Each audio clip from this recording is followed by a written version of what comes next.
I'm sorry, Dave. I'm afraid I can't do that. Je vais lui faire une offre qu'il ne pourra pas refuser. Antoine Doinel. Cette année, c'est nous qui allons célébrer Noël. Le Grinch. S'il vous plaît, Monsieur Scrooge. Can't fail this class. Oh, don't sell yourself short, Mr. Coates. I truly believe that you can. Même pas eu le temps de réviser le traîneau. J'ai le mode furtif en rate, les patins ils sont tout lisses et j'ai un renne à plat à l'avant. Bienvenue à Los Angeles, on passe Noël en famille, on fera la fête. Y a-t-il des passagers du vol express qui désirent prendre de quoi souffler? That's not our Santa Claus. Yeah. Why use guns when we can handle this like real men?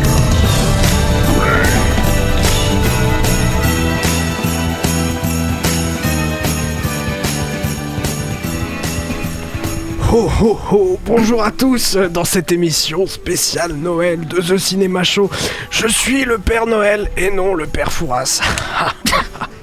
Je ne vous poserai... C'était bien le début avec le générique, mais là... Attends, ta gueule, tu es en train de niquer... Le Père Noël, on voit pas ta tête à l'écran.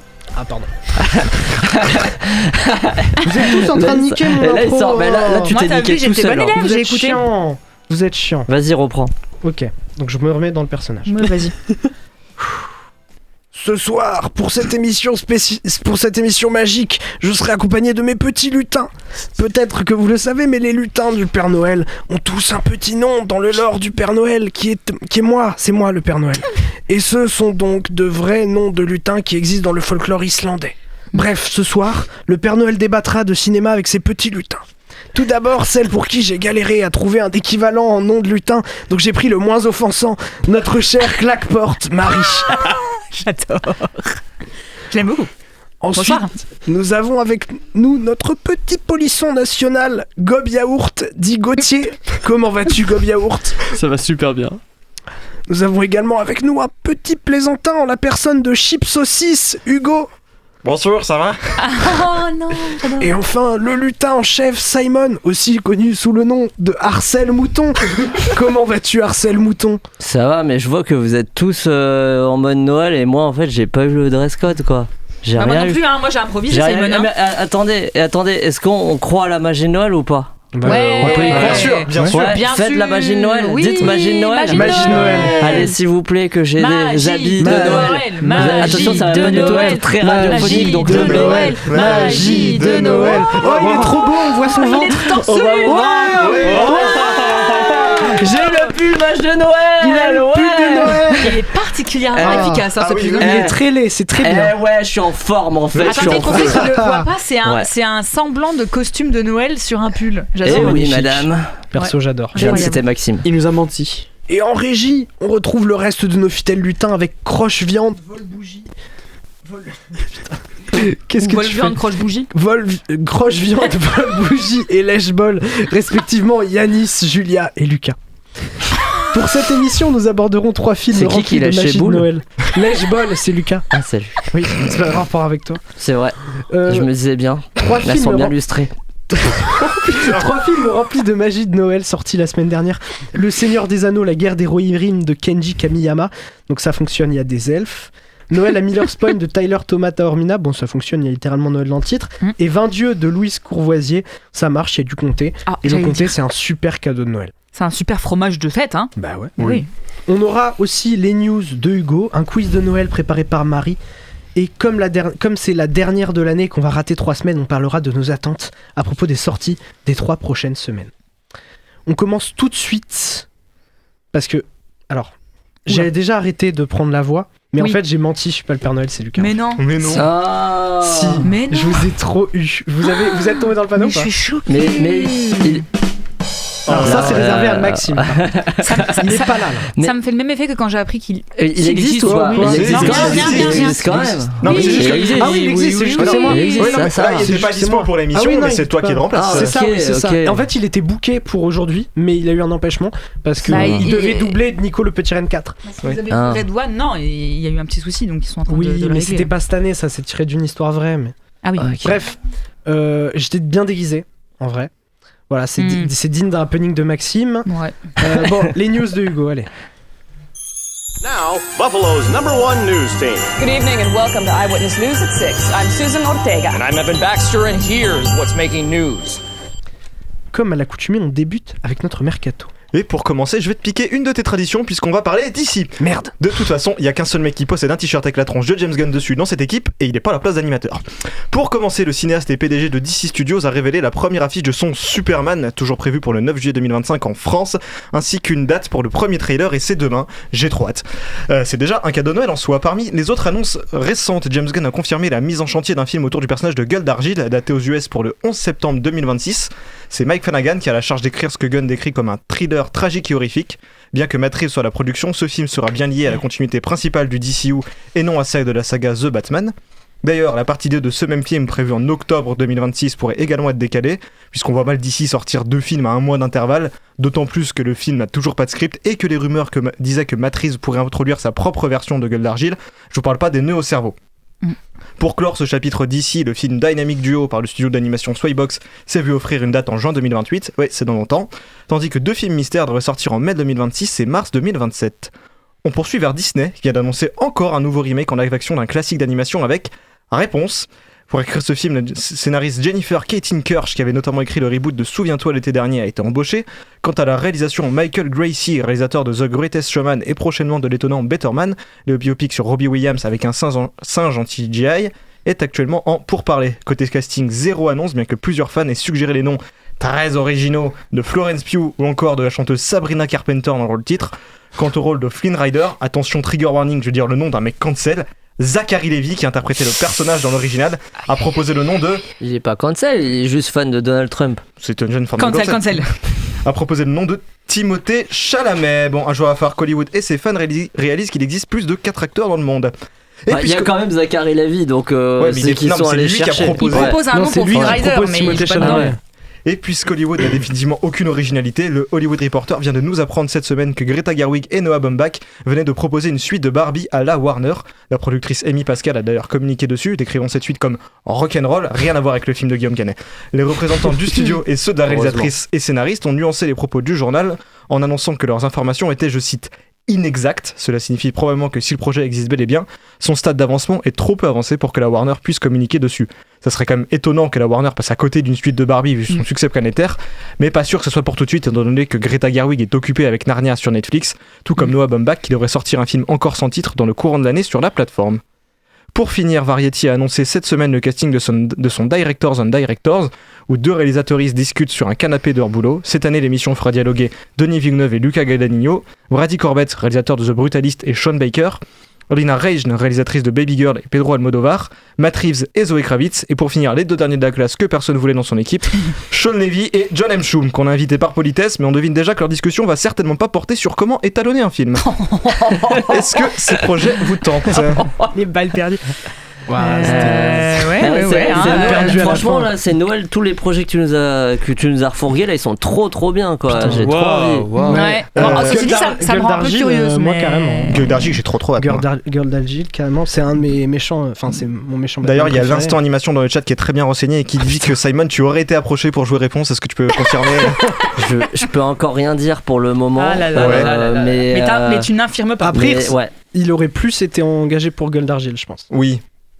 Moi, je le verrais bien Flynn Rider, Simon, plus que Timothée Chalamet, mais de fait. Oui, ceci dit, oui. Timothée Chalamet, pourquoi ?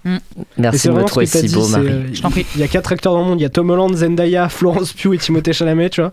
Et à chaque fois qu'il y a un remake live action, il est rarement proposé dans les remakes live action, Patrick Dempsey. Oui, et pourtant. Mais pourtant, il était dans les originaux. Et oui. Il était dans la film. Après, Barbie 2, moi je suis pas chaud. Hein, mais... Oui, mais toi t'as pas aimé le premier. Mais... Oui, mais je vois pas l'intérêt d'une suite à Barbie pour le coup. Ouais. Bah, tu verras quand il sortira. Oui, oh, ça va, Marie. Bon. Ça va. Écoutez, on a hâte d'en savoir plus sur tout ça. Non. On continue avec un peu de fact-checking, car nous avons fait une erreur. Oui, ou plutôt toi, Lucas, tu as fait une terrible erreur. Tu as annoncé un décès prématuré. Comment ça ? Celui du SSU. En effet, la semaine dernière, nous faisions nos adieux en larmes à cet univers qui nous a offert la trilogie Venom, Morbius, Madame Web, ces chefs-d'œuvre incompris du 7e art aux messages audacieux et subversifs. C'était sans compter sur un article de Variety intitulé Even After Kraven the Hunter et Madame Web, Sony's Marvel Movies are dead, ou plutôt, si, je vous assure, on va encore essayer de tirer des thunes dans la langue de Molière. En bref, l'article revient en détail sur les coulisses de cet univers ultra casse-gueule gueule. On y apprend en vrac que Sony avait surtout mal calculé leurs coûts, persuadé après le succès de Venom en 2018 qu'un simple logo Marvel sur l'affiche suffisait à attirer le public en salle, et non que le fait que le film parlait d'un personnage déjà connu du grand public et très populaire.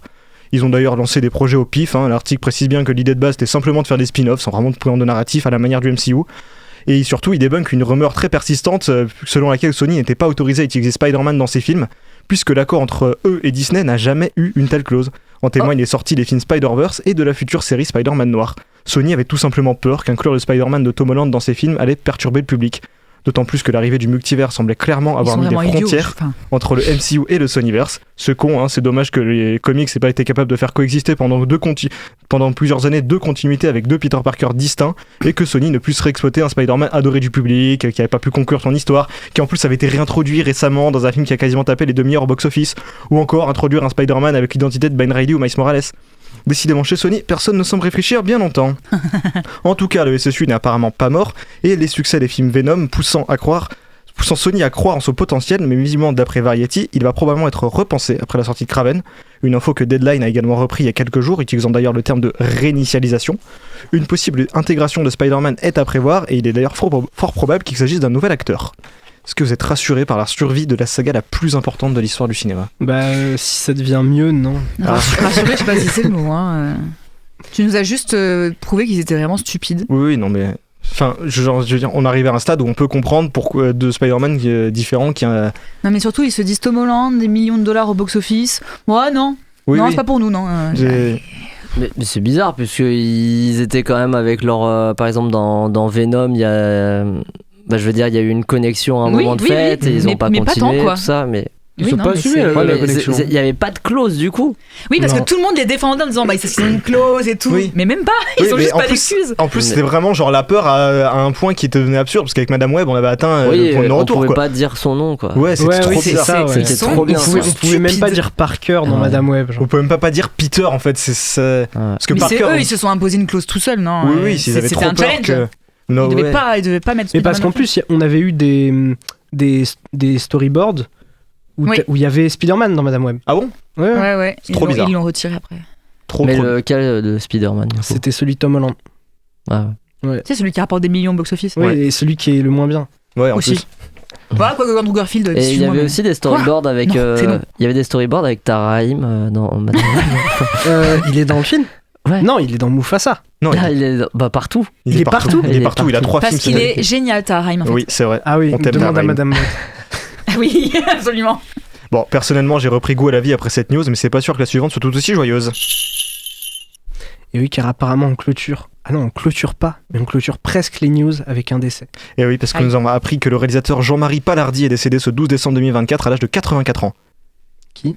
Ah oui, alors je m'attendais à ce genre de réaction, pour être honnête. Je vous rassure, le monsieur est très loin d'être un parfait inconnu du cinéma français, qui a moins de... on imagine, tu me fais vraiment passer pour un connard, parce que je sais qui c'est, Jean-Marie Palardi. Et moi je sais pas parler à des incultes comme moi. Avec pas moins de 22 films à son actif, tels que L'arrière-train sifflera 3 fois, L'amour aux trousses, ou encore Prends-moi de force. J'ai pas la ref de celui-là. Vous l'aurez compris, le monsieur a une grosse carrière dans le cinéma érotique. C'est évidemment... Maxime qui kiffe ce genre de film. C'est Maxime qui adore. C'est évidemment pas ses plus gros faits d'armes. En réalité, si quelques cinéphiles experts retiennent aujourd'hui son nom, c'est principalement pour 2 choses. Premièrement, il fut l'un des scénaristes d'Un Indien dans la ville avec Thierry Lhermitte, sous le nom d'Igor Aptekman. Mais surtout, il signait en 1984 son chef-d'œuvre Whitefire, Vivre pour survivre, le diamant. Un film avec 3 titres qui ne lui suffisent pas. L'histoire d'une relation tragique et incestueuse entre un frère et une sœur qui tentent de voler le Whitefire, le plus gros diamant du monde.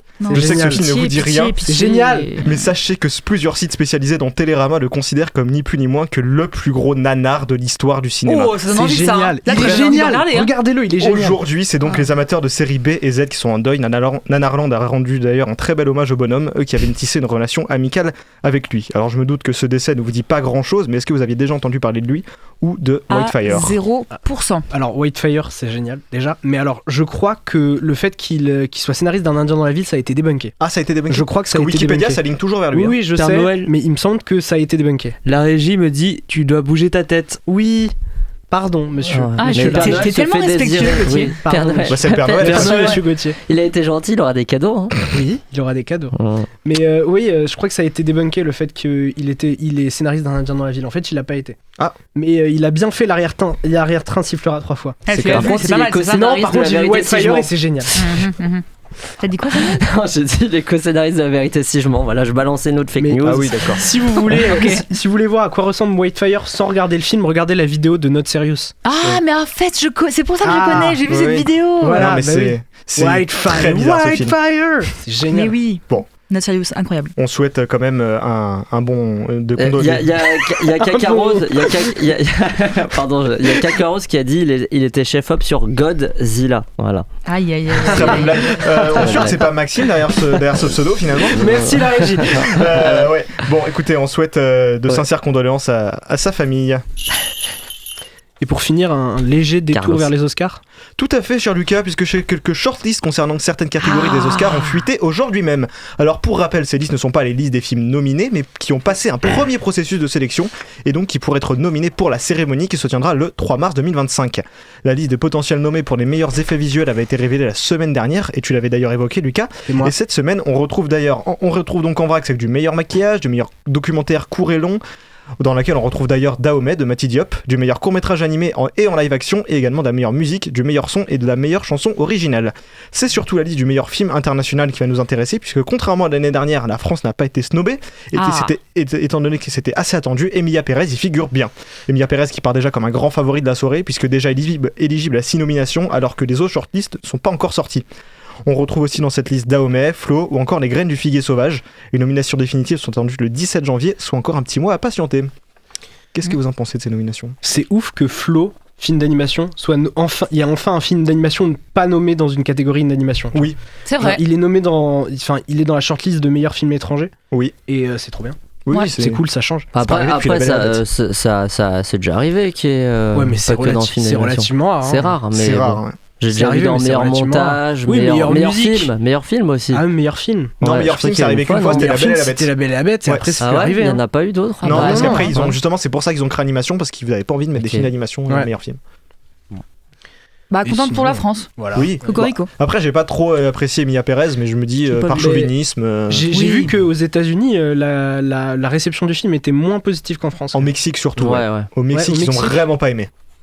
Je sais pas, j'ai pas vu. Bah, j'ai vu beaucoup de gens sur les réseaux, des Mexicains qui se foutaient de la gueule du film. Est-ce que vous voudriez nous dire qu'il y a plus de transphobes là-bas ? Alors non, c'était vraiment le côté cheap et soap opéra qui se foutaient de la gueule. D'accord. Bon, et merci Hugo, c'était bien, tu as même été assez sage pour recevoir un cadeau de Noël. Ah, c'est vrai ? Oui. Oh. Et tu vas recevoir un magnifique DVD. Ah, j'adore. C'est quoi ? C'est pour toi. C'est pour faire du pilates. Je te laisse le montrer à la caméra, ton beau cadeau. Spécial Abdo, dis donc. Est-ce que tu m'envoies un message à travers ce cadeau ? Non, pas du tout. Okay, d'accord. Si, je pense que oui. Non, sinon il l'aurait donné à moi. Je l'aurais donné à moi-même. Ah oui, d'accord. Bon, maintenant, on passe au débat de la semaine de Noël.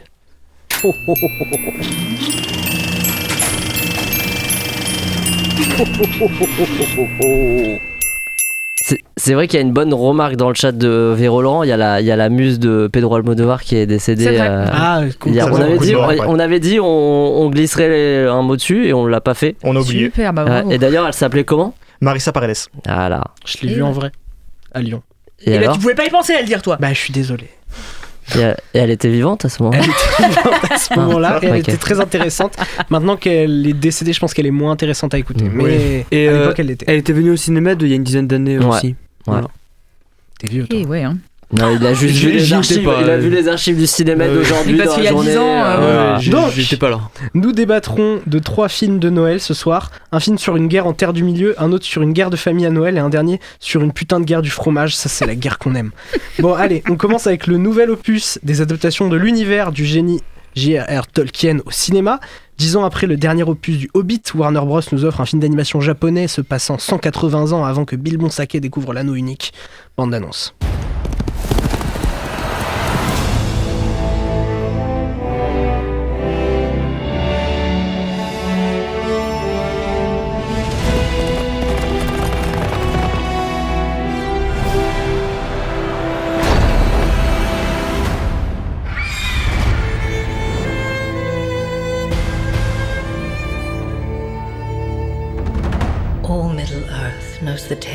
War of the Ring. But 200 years before that, Riders of the Mark! Brothers of Rohan! there was an older tale. Arise!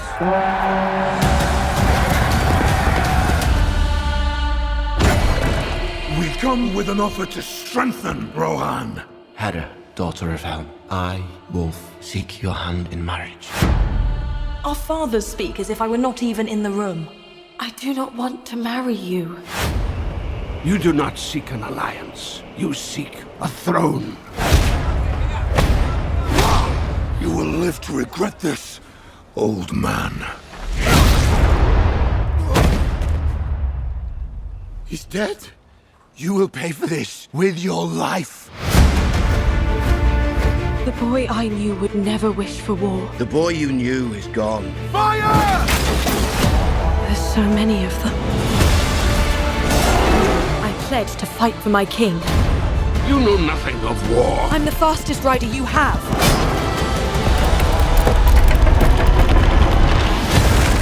People need hope, Hera. Something to believe in. My pride, my joy. You could rule the world. You think I am afraid of you?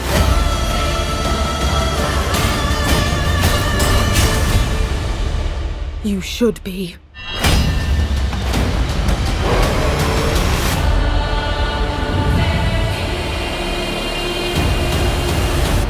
What does Mordor want with rings?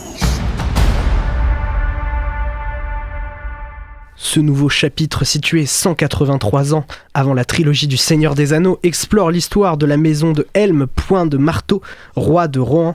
Face à l'attaque soudaine de Wulf, un seigneur vengeur et cruel, Helm et son peuple se barricadent dans la forteresse de Hornburg, rebaptisée Gouffre de Helm.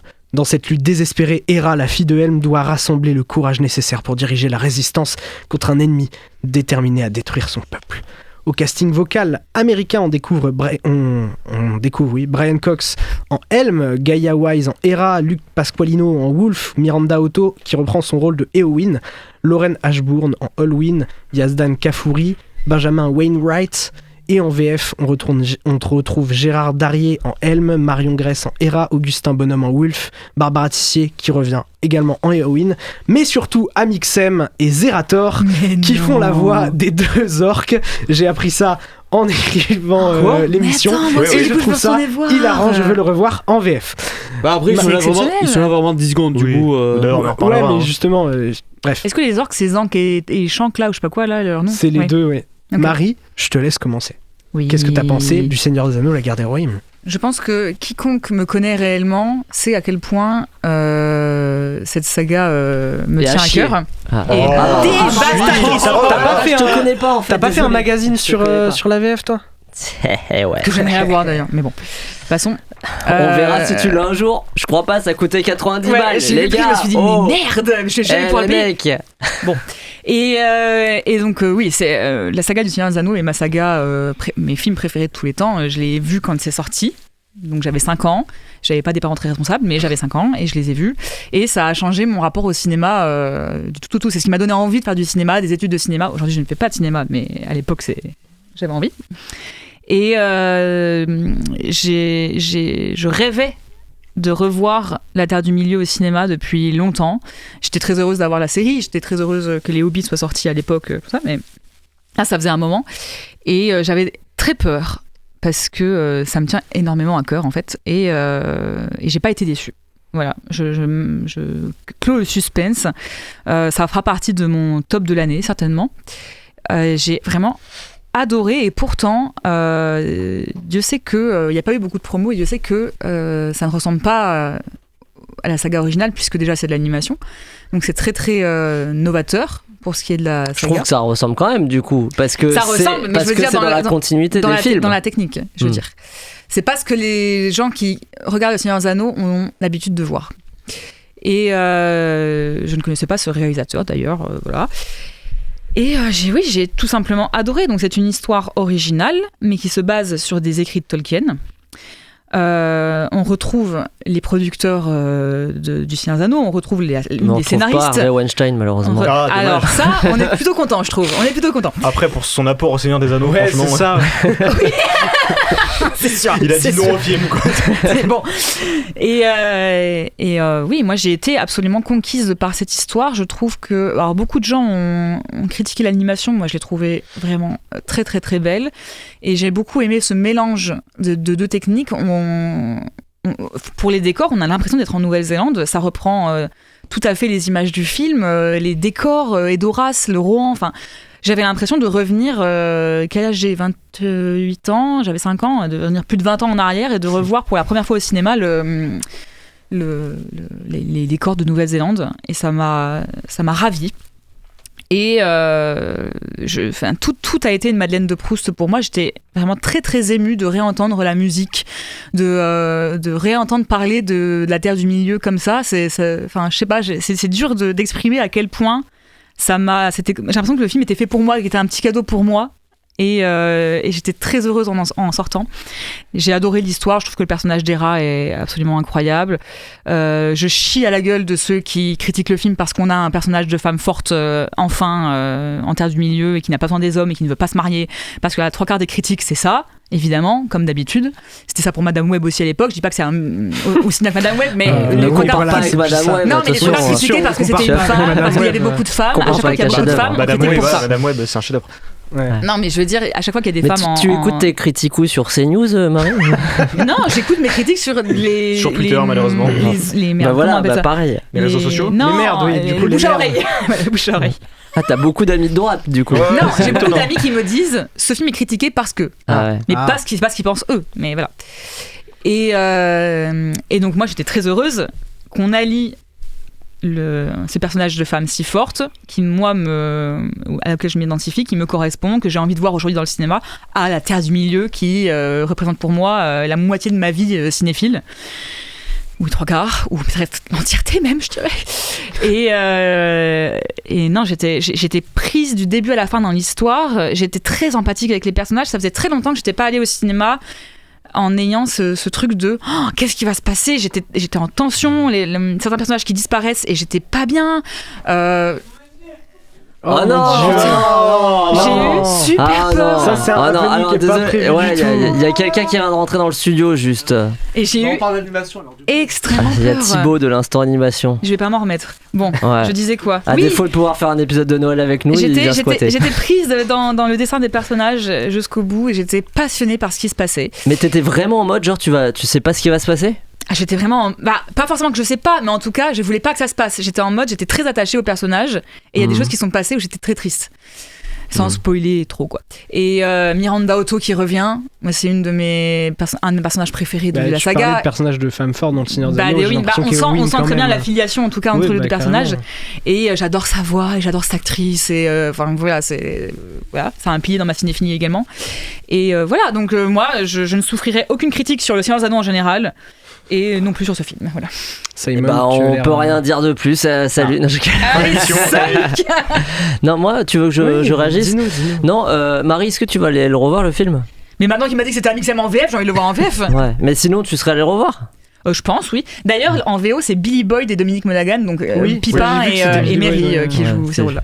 Juste, c'est gratuit ça, mais bon.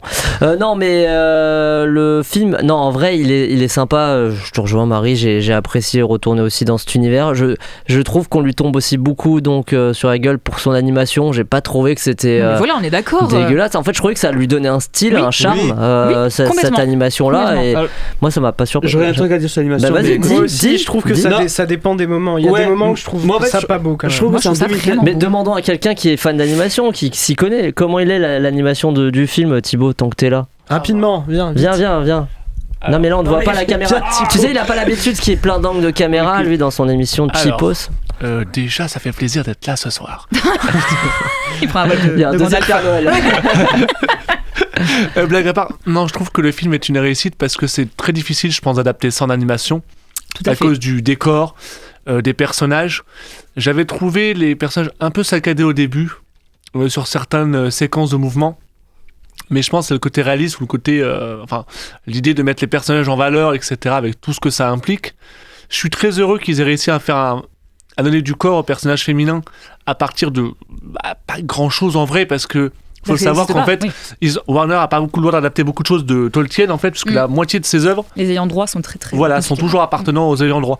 En fait, Warner dispose des droits que du Seigneur des Anneaux et du Hobbit, si ma mémoire est bonne, et des trucs qui se passent dedans. Oui, c'est ça. Mais qu'on voit pas. Et là, ils peuvent adapter. D'où les Chevaliers du Rohan. Moi, ce que j'aime surtout, c'est d'avoir réussi à donner de la force à ce film sans avoir recours à de la magie. Parce qu'en fait, là, on parle pas de magie. On parle pas d'anneaux spécifiques. Enfin, on l'évoque évidemment pour les fanservice, mais c'est un film vraiment bien dosé, je trouve, sur le côté fanservice pour ceux qui en ont besoin un petit peu pour se dire. Il est là, chouette.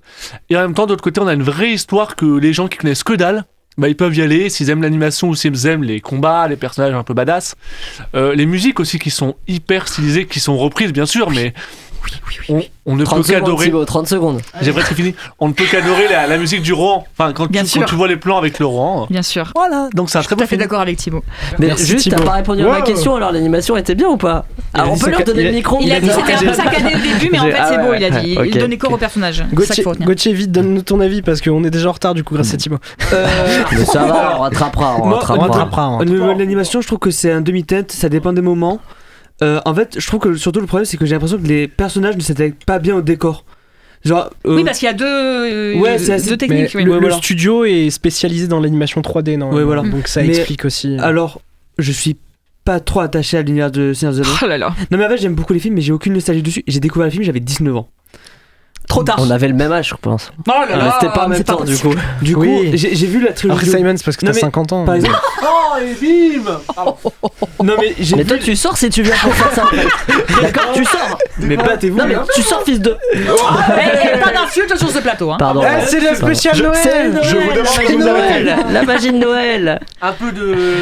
Calmez-vous de Noël. Moi je t'écoute. Vas-y. Bon, du coup, Hugo, tu veux parler du Seigneur? Moi, je parlerai un peu si j'ai le droit. Mais quel enfer.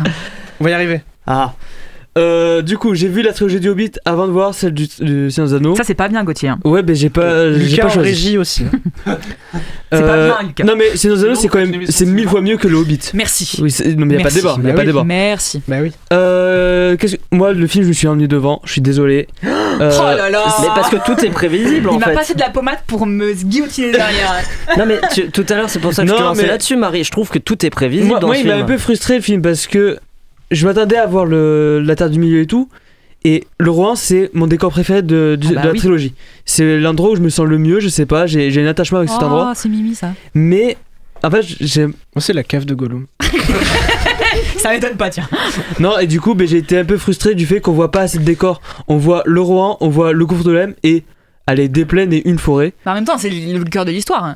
Ouais, mais la bataille du gouffre de l'Elm, quoi. Mais ouais, mais pourquoi revenir dans cette bataille là? Enfin, pourquoi parce que revenir c'est évoqué dans Seigneur des Anneaux et que plein de gens posent des questions. Ouais, mais du coup, moi, ça m'a un peu frustré parce que je sais pas. Il peut en faire d'autres, des films encore faits, d'autres films sur d'autres histoires. Voilà, vas-y. Moi, j'ai à peu près le même parcours que Gauthier parce que j'avais 21 ans quand j'ai vu que Seigneur des Anneaux pour la première fois. Mais j'avais le même âge que toi. Mais vous regardiez même pas. Vous regardiez même pas quand ça passait à la télé. Je sais que moi, je l'ai découvert à la télé. Non, mais par contre, j'avais découvert le Hobbit à sa sortie. Mais par contre, Thibaut. Par contre, je me suis attaché très vite à l'univers parce que c'est absolument passionnant. Et du coup, j'avais beaucoup d'attentes sur celui-là. Je trouve sympa. J'ai quand même passé un bon moment. Mais comme Simon l'a dit, je trouve que c'est vraiment ultra prévisible, quoi. C'est-à-dire que c'est vraiment. On s'en fout, c'est la Terre du Milieu, les gars, on s'en fout. En même temps, j'ai l'impression qu'on peut pas argumenter. Non, vous pouvez pas enlever mon amour. Non, mais on sait dès le début, dès la première image, ce que va advenir de chaque personnage et leur trajectoire. Merci Thibaut. Putain, je suis heureuse que Thibaut soit là. Merci, attends, parce que sinon on va pas y arriver quand même. On te voit pas. Ah si, le Père Noël il va être gâté ce soir. On va plus. Mais en gros, l'intérêt de ce film-là, c'est de permettre de raconter un chapitre dont on n'a pas vu les détails, mais qui a une importance considérable pour le Seigneur des Anneaux en lui-même. Bien sûr. Le Seigneur des Anneaux 2, c'est quoi? C'est les deux tours, c'est la bataille au gouffre de Helm. Oui. Le gouffre de Helm, il est mythique, pourquoi? Parce que c'est une forteresse impénétrable. Et d'où on tire cette légende ? De ce film-là, justement, l'animation. Mais on a capté, et d'ailleurs, ils ne le soulignent. Pourquoi ils ne le soulignent à ce point-là, en fait, le souligne, c'est ils d'entour, ils mettent du fluo. Ouais, ils disent. Moi, j'avais capté, en fait. En fait, les gens, ils savent, les fans, ils savent que c'est le gouffre de M. Oui, mais c'est pas que pour les fans, les néophytes, ils savent pas. Mais alors, les néophytes, ils vont pas se rappeler que une fois les néophytes, ils vont pas se rappeler ensuite que le gouffre de Helm, il s'appelait le gouffre de M parce qu'ils ont entendu là dans ce nouveau film. Mais si. Et tu chies à la gueule des néophytes là. Et puis les 2 scènes fanservice qui recollent le train avec le Seigneur des Anneaux, moi ça m'a vraiment. Je veux dire, c'était pertinent d'inclure Gandalf, Saruman et des orques qui cherchent des anneaux dans le film, quoi. Ça fait plaisir. Ça fait plaisir, mais c'est tout. Mais par rapport à ce que vous racontez le film. Mais est-ce qu'on a le droit de faire plaisir dans la vie en fait ? Bah oui. Oui, mais Père Noël, est-ce qu'on se fait plaisir ? Est-ce qu'on peut se faire plaisir de manière pertinente aussi ? C'est pertinent. Bon, super. Allez, mais moi j'ai c'était beaucoup sympa aimé. quand même. C'était sympa. Moi j'ai passé un bon moment. C'était sympa. C'était sympa. C'était sympa. Moi j'ai beaucoup aimé aussi. Je rejoins Marie sur quasi tout ce qu'elle a dit, sauf sur l'animation, parce que moi j'ai eu un peu de mal avec l'animation. Mais sinon je suis d'accord avec Marie. J'ai adoré retourner en termes de vidéo. Non. Je suis d'accord avec toi, moi. Merci. Bon, merci pour ce débat électrique. Merci Thibaut d'être arrivé de manière impromptue. Suite à ces débats, il y aura d'autres happenings comme ça, juste parce que. Non. Suite à ces débats, revenons un peu à Noël en écoutant une chanson tirée du téléfilm Les Gardiens de la Galaxie Joyeuse Fête. Oh oui. I don't know what Christmas is, but Christmas time is here. Des Old 97. Out on the third planet closest to the sun, there's a special celebration and it sounds quite fun. A jolly old fellow brings toys to everyone on a holiday they call Christmas. Now I'm not gonna lie, it makes no sense to me, but here's what Earthlings told me about this Christmas mystery. Santa is a furry freak with epic superpowers. He flies to every human home in under 14 hours. He's a master burglar, a pro at picking locks. If you don't leave milk and cookies out, he will put dung in your socks. If you act nicely through the night and don't jump on your bed, Santa comes with sugar plums and hurls them at your head. But if you're on his naughty list, he shoots missiles at your toes. He might just roast your chestnuts with his powerful flamethrower. Rain, rain, rain, rain, rain. Dear, dear, dear, dear, dear, I don't know what Christmas is, but Christmas time is here. He's compelled his creepy elves to do his every wish. One sought to be a dentist, now he's sleeping with the fish. Mrs. Claus, she works the pole, plans her man's demise. Soon the elves will all rise up and stab out Santa's eyes. Ho, ho, ho, ho, ho. Earthlings are so weird. I don't know what Christmas is, but Christmas time is here. Ho, ho, ho, ho, ho. Earthlings are so weird. I don't know what Christmas is, but Christmas time is here. What the heck's a turtle dove? And who lit up that deer? I don't know what Christmas is, but Christmas time is here. I don't know what Christmas is, but Christmas time is here. Or maybe it's there, but it's somewhere. I don't know.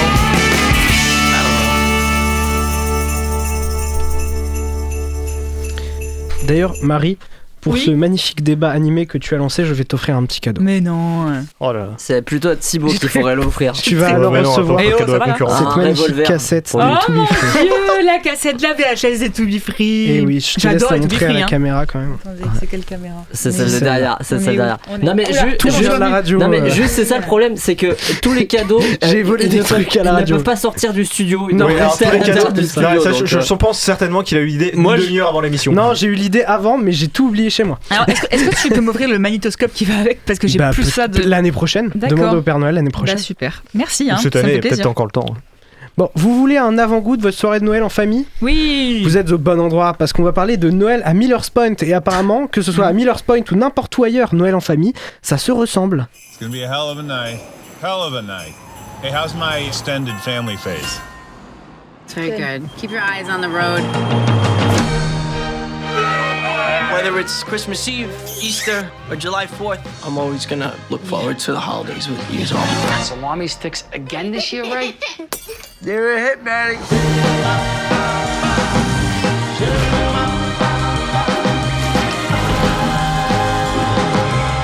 You still talking about selling, maybe? We've talked about it. Nobody is selling Ma's house. It's not gonna be easy. Shut up, you don't know what you're talking about. Oh my God, that's so crazy. I know.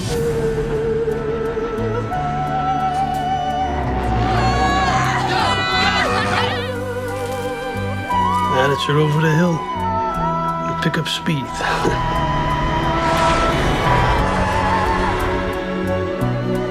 It's Christmas Eve. The Night of Angels. Je vous lis donc le synopsis. Les 4 générations de la famille Balsano se réunissent pour ce qui pourrait être le dernier Noël dans la maison familiale. Alors que la nuit avance et que des tensions éclatent, les 2 cousines Émilie et Michel s'éclipsent pour conquérir la banlieue hivernale. On retrouve au casting Mathilda Fleming, Maria Dizia, Ben Schenkman, Francesca Scorsese, la fille de Martin Scorsese, Elsie Fisher, Michael Cera, la fille de Luke Fisher. Attends. Greg Turkington et Sawyer Spielberg. Oui. Sawyer Spielberg, fils de Steven. Elle m'a volé mon bonnet, je viens de me rendre compte. Tu l'as enlevé. On dirait juste que t'es en kimono avec des mauvaises couleurs là. C'est clair. C'est pas très Teddy Riner quoi. C'est pas très drôle. Teddy Riner qui va à un combat de Noël. C'est pas très drôle. Moi je trouve que si. Non. Donc Noël c'est un Noël de Nepo Baby, c'est ça. C'est plutôt ça. Parle-nous de Noël à Miller's. Ah, c'est moi qui commence. Je sais plus c'était qui. Ah pardon, je vas-y. me fais pas respecter dans cette émission. On se ressemble un peu, c'est pour ça. Oui, parce que vous avez le même facial, tout ça. Ouais, alors. Facial. J'en attendais. C'est autre chose, Père Noël. J'attendais pas mal parce que ça me faisait très envie un film comique sur les repas de Noël, enfin un peu comique et un peu dramatique sur les repas de Noël. Au final, je trouve que c'est un petit peu vain parce que on se perd très facilement dans ce que le film veut raconter. Il y a beaucoup de personnages, donc on se perd facilement dans les personnages. Alors d'aucuns diraient que c'est comme une vraie famille. Au bout d'un moment, on sait plus qui est le cousin de qui est la tante de qui est le chien de qui. C'est bizarre. Elles font peur vos familles. Hein, parce que... C'est bizarre, Hugo. De quoi ? Tu sais plus qui est ton cousin et toi ? Non, mais au bout d'un non, mais qui. Il sait plus si c'est son cousin ou son père. C'est non, ça non, mais qui sait qui. C'est bizarre aussi. Non, mais tu sais, au bout d'un moment, tu sais plus qui est dans la famille par rapport à qui en fait. Enfin, pourquoi il est dans la famille lui. Voilà, un autre truc qui m'a choqué, j'en avais parlé avec Marie après la séance, c'est qu'il y a 2 Michael Cera dans ce film parce qu'il y a un mec qui ressemble trop à Michael Cera. Mais c'est incroyable. Moi, j'ai pas trouvé. Hier. Ah, vous y êtes allé hier ? Oui. Ok. Pourquoi ? Parce que le film a changé, il y a 2 Michael Cera depuis hier. Non, c'est juste parce que vous deviez venir quand j'y allais et en fait vous avez changé. Oui, alors on a des soucis, ok ? Oui, on a pas tous eu le temps. Oh non. Bref. Michael Cera, donc. Oui, donc voilà, il y en a 2 dans ce film, donc j'ai passé mon temps à les confondre. Pourquoi il y en a 2 ? Non, mais il y en a qu'un seul, c'est juste qu'il trouve qu'il y a un gars qui ressemble à Michael Cera avec des prothèses de visage. C'est qui qui joue Bruce ? Oh bah voilà. Chris Casaro. Bref. Mais il y a trop de personnages, il y a trop de personnages qui servent à rien. Et visuellement c'est très joli, mais je trouve que c'est vain, même si socialement c'est un peu intéressant de voir une famille se réunir à Noël comme ça, de parler de tout et de rien. Mais au final, ça casse pas 3 pattes un canard et c'est pas mémorable. Super, Gauthier, ton petit avis ? Alors, super. Gauthier, il a tellement détesté j'ai qu'il a enlevé tout. J'ai enlevé le chapeau. Waouh, il est pas content, Gauthier. Non, mais je m'ennuie devant ce film, mais c'est un point phénoménal. Hugo, tu disais, oui, je comprends pas qui est qui, mais alors, je pique une critique que j'ai entendue, mais que j'ai totalement ressenti. j'ai l'impression d'être un +1 dans une soirée. Et je connais personne.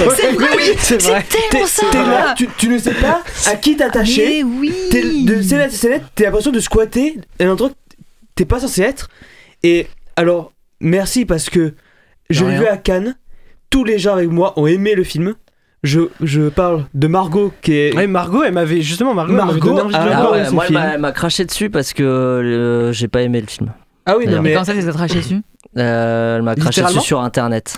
Sur internet. Oui, non, mais de toute façon, c'est parce que ça donne envie de te cracher dessus de manière générale. Oui, de manière générale, on a envie. J'étais avec 4 potes, dont Margot, et ils ont tous aimé sauf moi, et ça fait des mois que je suis traité de aigri parce que je n'ai pas aimé ce film. Bah après, t'es aigri. T'es aigri, mais c'est pas à cause de ce film. Après, c'est pas si mal d'être aigri dessus dans ma vie. Oui, non, mais là, c'est mérité pour ce film-là. Je suis désolé, sauf mais. Pour ça, qu'est-ce qu'on s'ennuie devant ce film? Il y a juste aller vite fait les deux policiers qui m'ont fait rire, mais le reste. Ah, ouais, d'accord. Oui. Non, mais vraiment, les restes, je me suis vraiment ennuyé. C'est juste parce que c'est Michael Cera. Mais oui. Et Victor Kingdon qui est super bon aussi.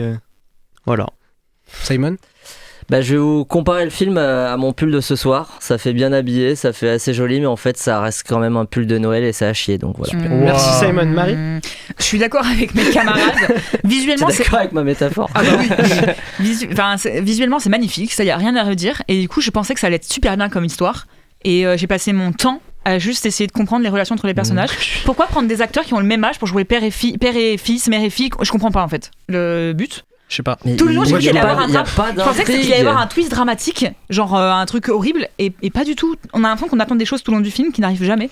Et à la fin, je voulais juste que ça se finisse. Moi, ce que j'aime pas, c'est que le film nous prend de haut, je trouve. Nous prend de haut en se la racontant et tout. On est d'accord. En disant, mais non, mais j'ai pas besoin d'une histoire. Voilà, moi, je filme la vie et tout. Ouais. Mais même dans la vie, il y a plus d'histoire, il y a plus de connexion que ce qu'on a là dans ce film Noël à Miller's Point. Franchement, c'est raté. Ça, avec ce que tu dis, j'ai envie de le comparer à Ir. Il raconte quelque chose quand même. Il est pas vide de sens. Non, mais là, il avait pas grand chose à raconter parce qu'on comprend même pas ce que les personnages se disent. Les histoires des personnes, on les comprend pas. Il y a jamais de fin aux histoires. On sait rien de ce qui se passe dans cette famille. Littéralement, on nous présente une famille de 4 personnes au début, mais en fait, c'est pas les gens qu'on va suivre principalement. Il y a une protagoniste qu'on va suivre un peu plus que les autres, mais que ce soit le père, la mère. C'est juste, voilà, c'est pour ça que pour moi, c'est vraiment que de là, je me la raconte. C'est l'esbrouf. C'est un shower. Je suis désolé. Ok, c'est joli, mais on dirait une pub de Coca. Coca-Cola. C'est vraiment une pub de Coca tout le long. T'as l'impression qu'il y a un Coca qui doit apparaître à n'importe quel moment. Non, vraiment, j'aime pas ce film. Ils n'avaient pas de pub pour le moment, je crois, Coca, donc ils ont racheté des images. Alors, si, il y en a une cette année. Il y en a une faite par intelligence. Ils ont fait par intelligence artificielle. Elle est horrible. Ça s'appelle Noël à Miller's Point. Non. Mais c'est quoi ce film? Il y a que des fils et filles d'eux, c'est un truc de fou. Oui, ça. c'est dingue. Je sais pas. Il y a 4 fils et filles d'eux. Oui, parce qu'ils se tapent un kiff. C'est qui le quatrième? Shapiro. Ok. Je sais plus ce qu'il joue comme rôle, mais voilà. Pas de King Shapiro, hein. Un réel qui s'appelle Shapiro. Pas de Ben Shapiro non plus. Non. Je sais plus comment il s'appelle, mais c'est aussi le fils ou la fille d'un réel connu aux États-Unis. Et c'est vrai qu'il y a aussi le fils de Patrick Timsit. Putain, on aurait aimé. C'est toi? Non, moi je suis le fils de Michel Boujna. Bon, c'est bien parce qu'on a un peu rattrapé ce qui s'est passé avec le Seigneur des Anneaux sur celui-là. Parce que vous êtes tous assez d'accord. Donc on va finir nos débats de la semaine en parlant du premier film de Louise Courvoisier qui parle de bon fromage bien français. Là. Le Comté, alors pas la Comté, je sais on a parlé du Seigneur des Anneaux un peu avant, mais rien à voir, là je vous jure on parle bien de fromage bénéficiant d'une AOC depuis 1958 et d'une AOP depuis 1996 et dont l'ère de production s'étend dans le département du Jura, du Doubs et de l'Est de l'Ain. Bref, fromage, Jura et meilleur accent du monde. Bande annonce de 20 dieux. Non, parce qu'on est en retard. Donc je vais raconter le synopsis. Ça, c'est dommage parce que cette blague, je vais l'enlever vu que sur YouTube, il y aura la bande-annonce. Mais laisse-la. Non, mais je sais, j'ai dit ça. Bonjour YouTube, maintenant vous allez avoir la bande-annonce. Toton, Il est quelle heure? 8h45. On partirait quelle heure déjà? 8h30.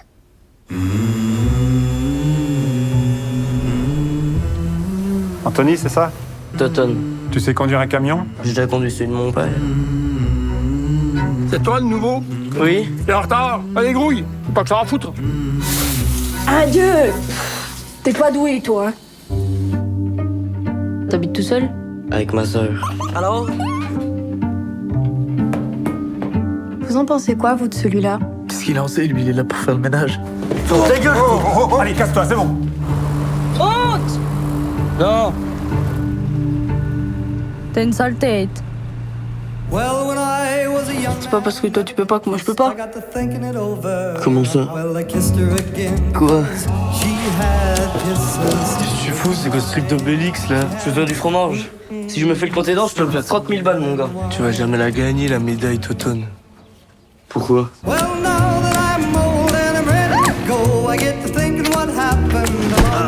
Adieu. Pourquoi que tu veux te lancer là-dedans, toi? C'était le métier de mon père, il a claqué alors. Puis je saurais pas quoi faire d'autre. Pardon, Toton. Bah, c'est mal parti si tu penses comme ça. C'est dans ta tête, ça.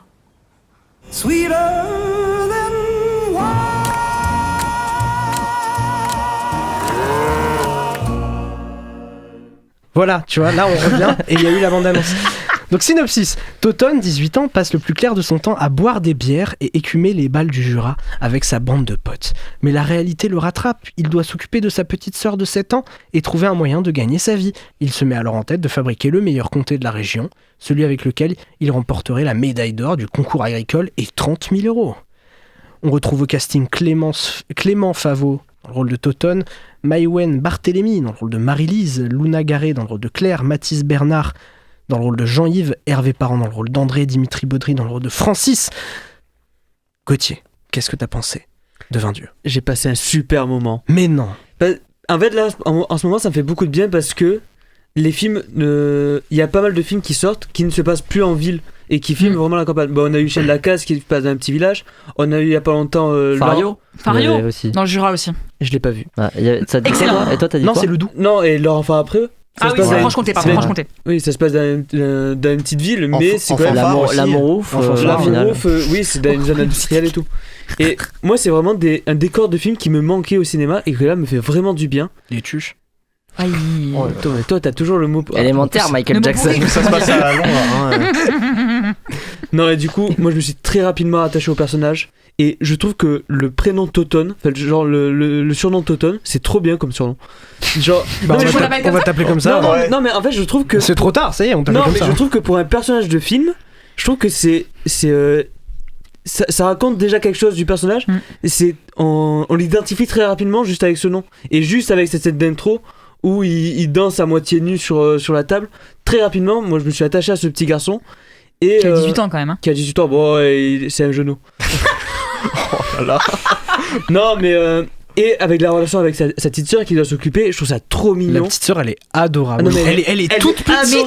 Mais elle est toute petite. C'est ce qu'on disait avec Raph, elle a une tête d'adulte sur un corps d'enfant, on dirait un peu. Moi, j'ai trouvé ça dingue à quel point elle est petite. Genre, à un moment, elle est sur le tracteur. Et parce qu'elle a que des fringues pas à sa taille aussi, qui sont trop grands pour elle. Franchement, ça fait pour une enfant, elle joue hyper bien l'actrice.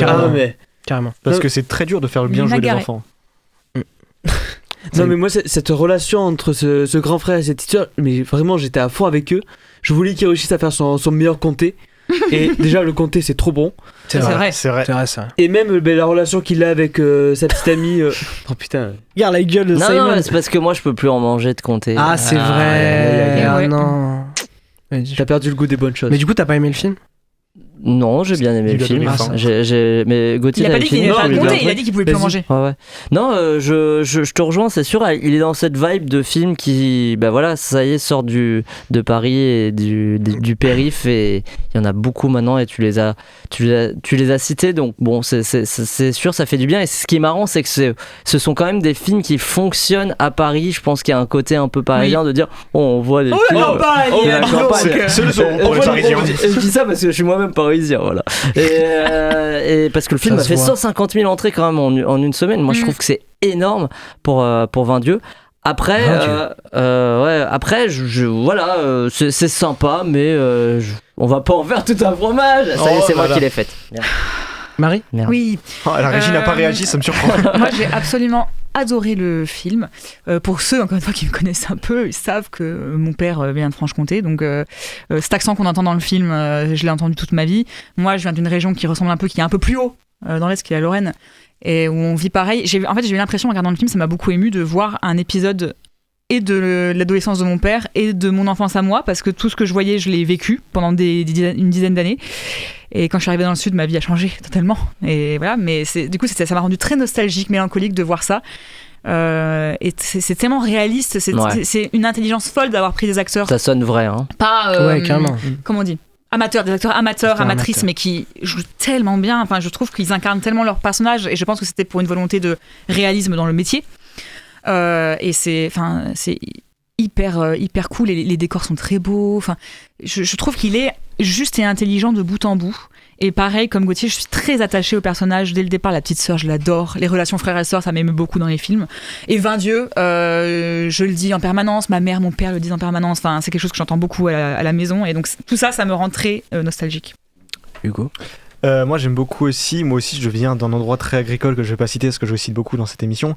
Oui. Vas-y. De Saint-Étienne, enfin d'autour de Saint-Étienne. Oui, Saint-Étienne, Geoffroy Guichard, emmenez-moi au pays des bâtards. Non, mais parce que nous aussi on produit du fromage. Nous aussi on produit du fromage, bon. Je connais un petit peu genre cette ambiance un petit peu campagnarde, tous ces fêtes de village, ces balles, ces trucs comme ça. Même si moi je sais pas fréquenter, c'est des trucs que j'ai vus. Et du coup je suis complètement reconnu et ça fait plaisir d'avoir un cinéma qui représente cette partie de la France qui existe, qu'il faut pas passer sous silence. Et du coup ça a vraiment marché sur moi. Je trouve que ça arrive à la fois à être très touchant, mais parfois quand il faut être drôle, c'est très drôle. Complètement. Elle évite beaucoup d'écueils aussi. Je sais pas, par exemple, il y a donc Totone qui est avec une meuf et il y a le moment, on s'attend au moment où il y a la révélation d'un mensonge. C'est super cette scène. Et c'est très bien fait. C'est pas lourd ou quoi, comme on a pu le voir 1000 fois. Donc ça aussi, c'est. Je m'attendais à un moment un peu cool. cringe. Mais j'ai juste un problème avec le point de départ du film, je ne comprends pas les premières scènes puisqu'on suit un gars là, un vieux. Non, c'est lui qu'on suit. Le premier plan. Non, je suis un vieux, mais c'est un vieux gars Gabière. Oui, mais parce qu'on comprend qu'il est au bar. C'est plus ce qui se passe après, c'est-à-dire que bon, vas-y, c'est le début du film, je peux en dire quelques mots. C'est il rentre chez une fille. C'est par l'allumette le gars quand même. Oui, on n'a pas noté. Chez une fille. Non, il rentre chez une fille et c'est un personnage qui sera plus réutilisé et je comprends pas en fait pourquoi avoir mis. Parce que c'est le point de départ de ce qui se passe au niveau de ses problèmes. Ouais, avec le mec. Avec les mecs. Oui. Et puis même les mecs, leur sœur. Oui. C'est du coup celle avec qui il va entretenir une relation. Elle est dans la scène au début quand ils sont au bar. C'est elle qui paye les verres. Ah oui, d'accord. Ouais, moi je trouve qu'il est intelligent là-dessus. Très intelligent. De pas réutiliser du coup ce personnage qui est au tout début parce qu'au final il ne sert plus à rien et tout, c'est bon. Mais par contre, je trouve que le pitch que tu avais donné vend un peu mal le film parce qu'il se passe quelque chose d'assez tragique au début du film qui justifie que ça se passe comme ça quand même. Mais c'est bien parce qu'au moins c'est caché. Oui, on dit rien. Jusqu'à maintenant. Mais il a rien dit, il a rien dit. Si, je voulais dire c'est le même point de départ que Fario. Allez. D'ailleurs, pour ceux qui me connaissent, on dirait beaucoup mon père dans ce film. Quel personnage? Celui dont on ne peut pas prononcer le nom puisque Voldemort. Et du coup, c'est qu'il est vivant. C'est qu'il est pas alcoolique. En tout cas, on croit pour le moment. On sait pas. Fauneur tout de suite. En fait, il est à l'antenne avec nous. Ça fait 15 ans, pas de nouvelles, donc on sait pas. Non, du coup, je vais juste dire que j'ai bien aimé la bande originale aussi. Je trouve que la musique est très cool et ça. Ah ouais. Oui, complètement. Je suis d'accord. T'as le look Coco. Alors, on passe celle-là. D'ailleurs, c'est un film de famille, hein. Oui. C'est la mère et le frère qui font la musique. Ah oui, non, l'OST du film, et la tu sœur parles qui aussi. fait les décors. Elle est vraiment bien. Elle est vraiment bien. Ouais. Et pourtant, on l'entend pas beaucoup et c'est un peu dommage parce que c'est vraiment bien, quoi. En fait, elle donne une saveur différente. Oui, voilà, c'est parce que c'est pas ce qu'on s'attend dans ce genre de film. C'est ça. Ouais. Et d'ailleurs, on l'a pas dit, mais Louise Courvoisier a grandi dans le Jura, hein, donc il y a un truc de son enfance et tout ça, quoi. Voilà. Ouais, merci à tous pour ces débats. Vous avez tous l'air un peu d'accord sur Vain Dieu. Oui. On passe maintenant au top de la semaine.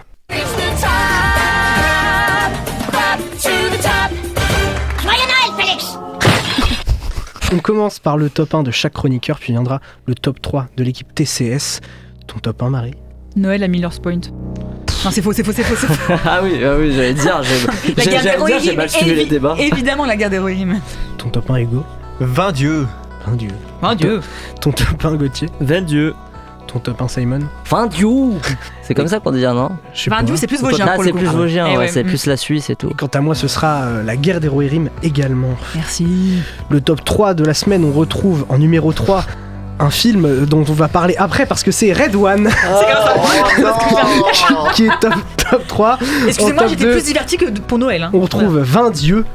Et en top 1, le Seigneur des Anneaux. Oh, je pensais que ça allait être 20 dieux, dis donc. Ouais, moi je suis étonné. Ouais. Et on va un peu parler donc des autres films qu'on a vus cette semaine. Où est-ce que tu as vu des autres films cette semaine? Non, Gauthier, tu as vu des autres films cette semaine? J'ai vu Les Femmes au balcon. Les Femmes au balcon, que j'ai découvert en séance de minuit à Cannes. Et c'est peut-être ma séance la plus longue de Cannes. Oh non, pourquoi tu dis ça? C'est écrit par Saïd Chiama, un peu. Ouais. Est-ce que t'as vu le film ou pas? Non, j'ai pas vu. Ah bah ouais. Ah bah n'y va pas. N'y va pas. Si, vas-y Marie, ça va te plaire. Non mais en fait, vous me faites peur. Empowerment des femmes, ouais. Allez les femmes.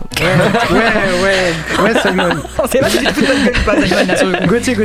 non mais en fait j'ai un peu de mal à parler de ce film parce que oui c'est très féministe et c'est très assumé et mais en fait pour moi c'est, alors j'ai pas envie de dire c'est trop parce que c'est toujours bien d'être féministe mais c'est trop c'est de dire une connerie. C'est cliché. Littéral là, tu veux dire c'est trop dans ta face en fait. Ouais. C'est vraiment Moi, j'ai trop du mal à parler de ce film. J'ai trouvé ça moi je peux te le dire. Vas-y parle du film. Étant un peu plus méchant, je trouve que le film est un peu hypocrite par moment sur certains messages. Genre qui passe son temps à dire ouais mais faut pas sexualiser les femmes quand elle se met seins nus. Et puis il y a elle voit un mec torse nu par la fenêtre et elle le prend en photo à son insu en disant je suis sûr qu'il aimerait ça. Oui mais là c'est réappropriation de code, tu vois, qui est... Bah non, c'est pas pour se moquer, le personnage est pas montré comme un mauvais personnage. À ce moment-là du film. À ce moment-là du film. Donc oui mais c'est une forme. Non mais c'est une forme de réappropriation de codes qui sont hyper masculins et là fait par des femmes. Vu que c'est par des femmes, c'est bien. Bah, du coup c'est un peu excuse-moi mais c'est une queen. C'est redonner. Il y a quand même des trucs qui sont sortis après sur Cynthia mais ouais, sur Noémie Merlan aussi. Sur Noémie Merlan aussi et sur une des actrices qui joue dans le film. Sur qui? Je sais pas du tout, mais c'est une des actrices qui sort avec l'homme pâle. Super. Ah, ok. Moi le film, j'ai trouvé, j'ai beaucoup plus apprécié que vous, si je comprends bien. Je trouve qu'il y a des bonnes idées, même au début de mise en scène et tout, un peu à la fenêtre sur cour. Voilà, là aussi réinterprétation d'un film très masculin au final et avec un côté féminin. Après c'est sûr peut-être que le message aurait pu être un peu plus subtil mais bon j'ai envie de te dire il faut qu'il sorte au bout d'un moment donc il sort. Voilà. Donc, mais après alors peut-être que j'ai pas eu au bon moment parce que les séances de minuit à Cannes c'est vraiment compliqué, c'est l'enfer parfois.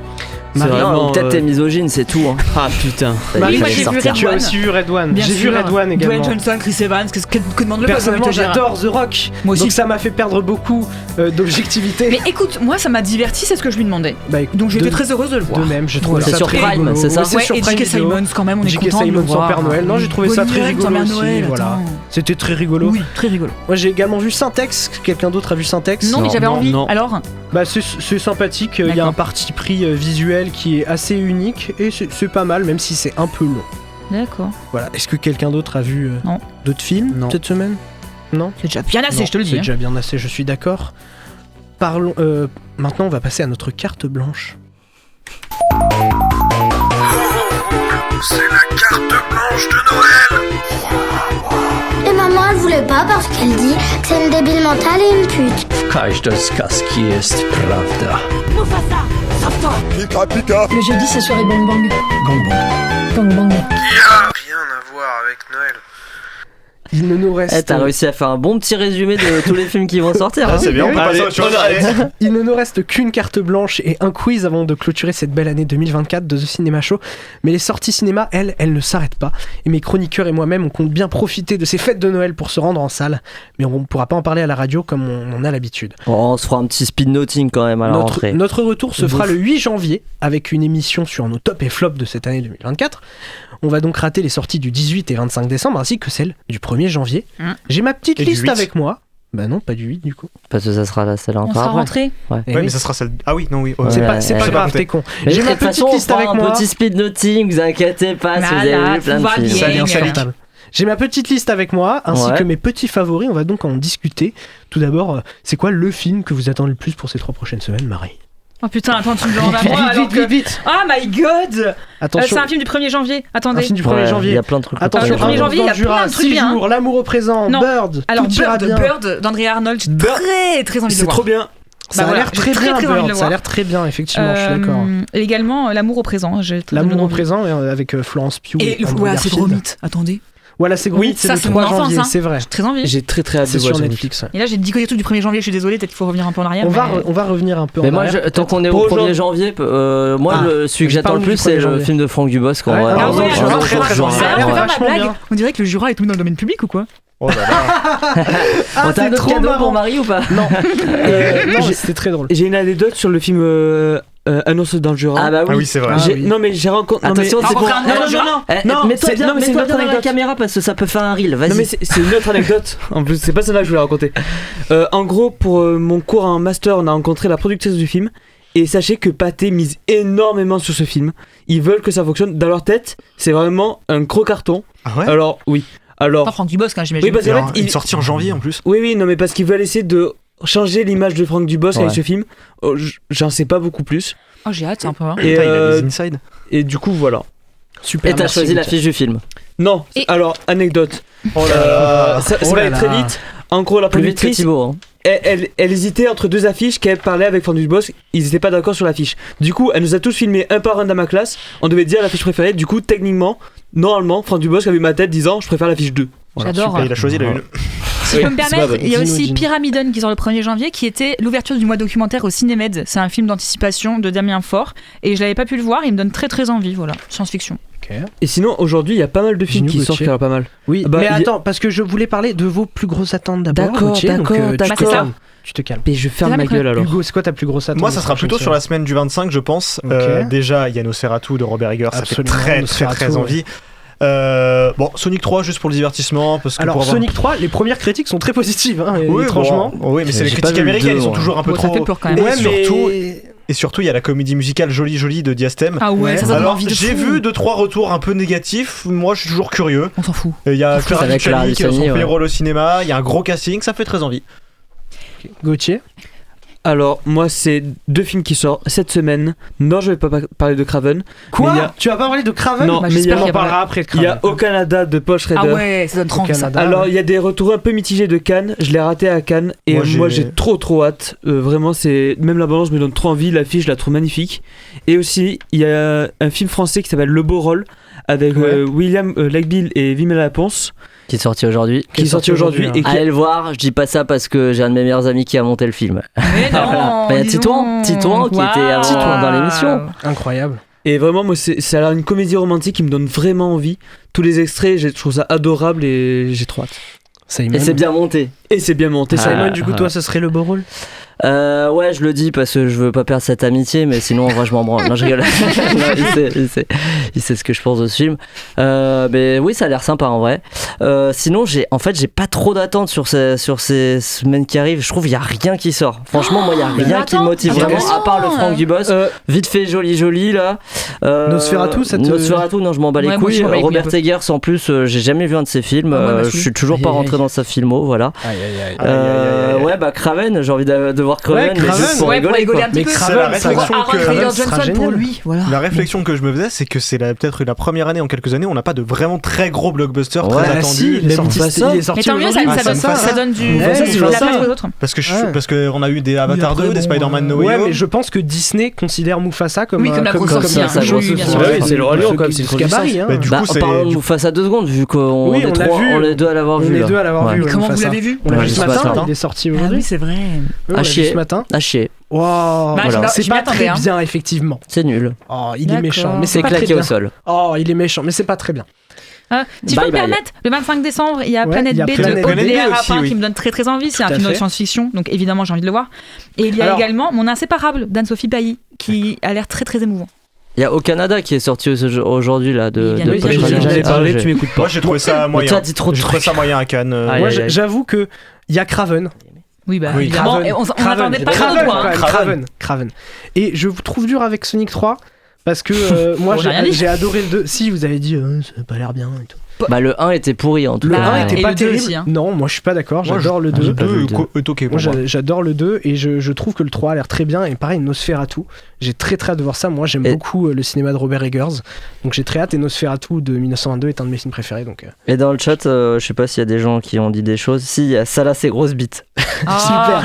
C'est Monsieur Caca. Si quelqu'un propose de bannir Thibaut de Radio Campus Montpellier aussi. Non, moi je propose Dire Santa de Bobby Farrelly.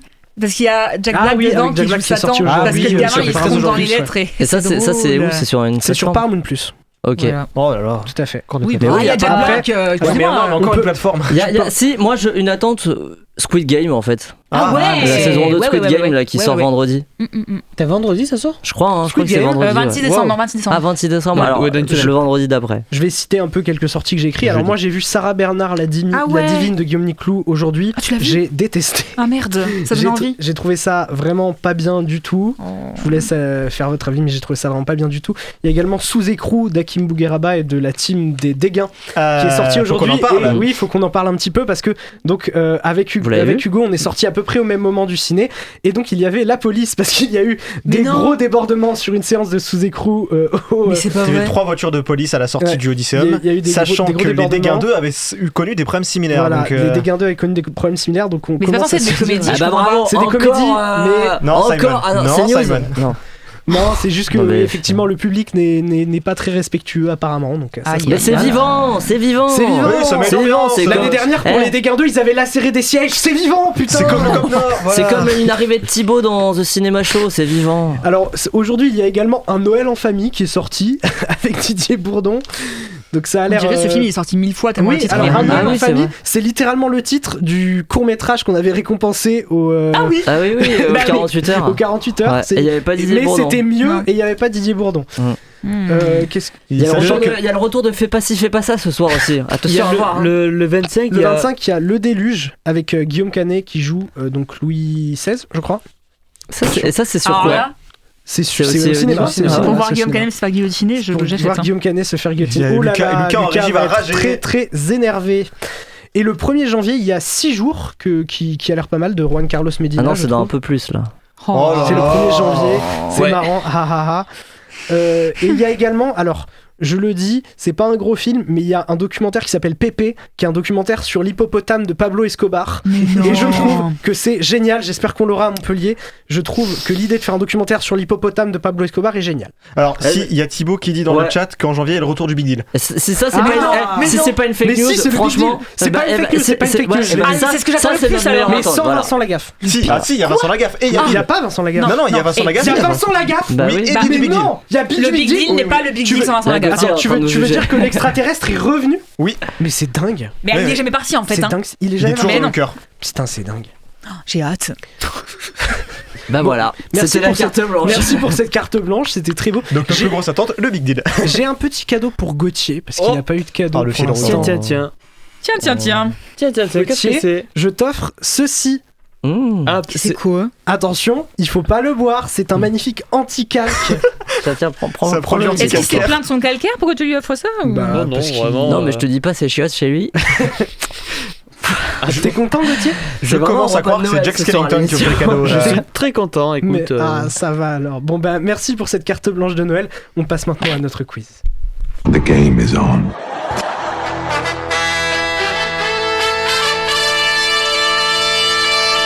Il me faudrait 2 steaks, du riz, des œufs et des pastilles pour le lave-vaisselle. Oui, alors excusez-moi, mais je crois que c'est votre liste de course, monsieur. Non, c'est ma liste de Noël. C'est très fin, ça se mange sans faim. Le laisser passer à 38. C'est les clés de ton Très-Haut, t'es content de me voir? Bienvenue dans Pourquoi j'ai raison et vous avez tort. Du sirop, tiens mon petit turbello. C'est la mer noire. Oui. Il faut rire mes jingles. Ça fait rire, ça fait rire. rire. Jingle, mec. Merci. J'ai l'impression que ça fait des années que j'ai pas présenté le quiz, ça me fait très bizarre. À ma gauche. Bonsoir Marie. Merci, merci quand même.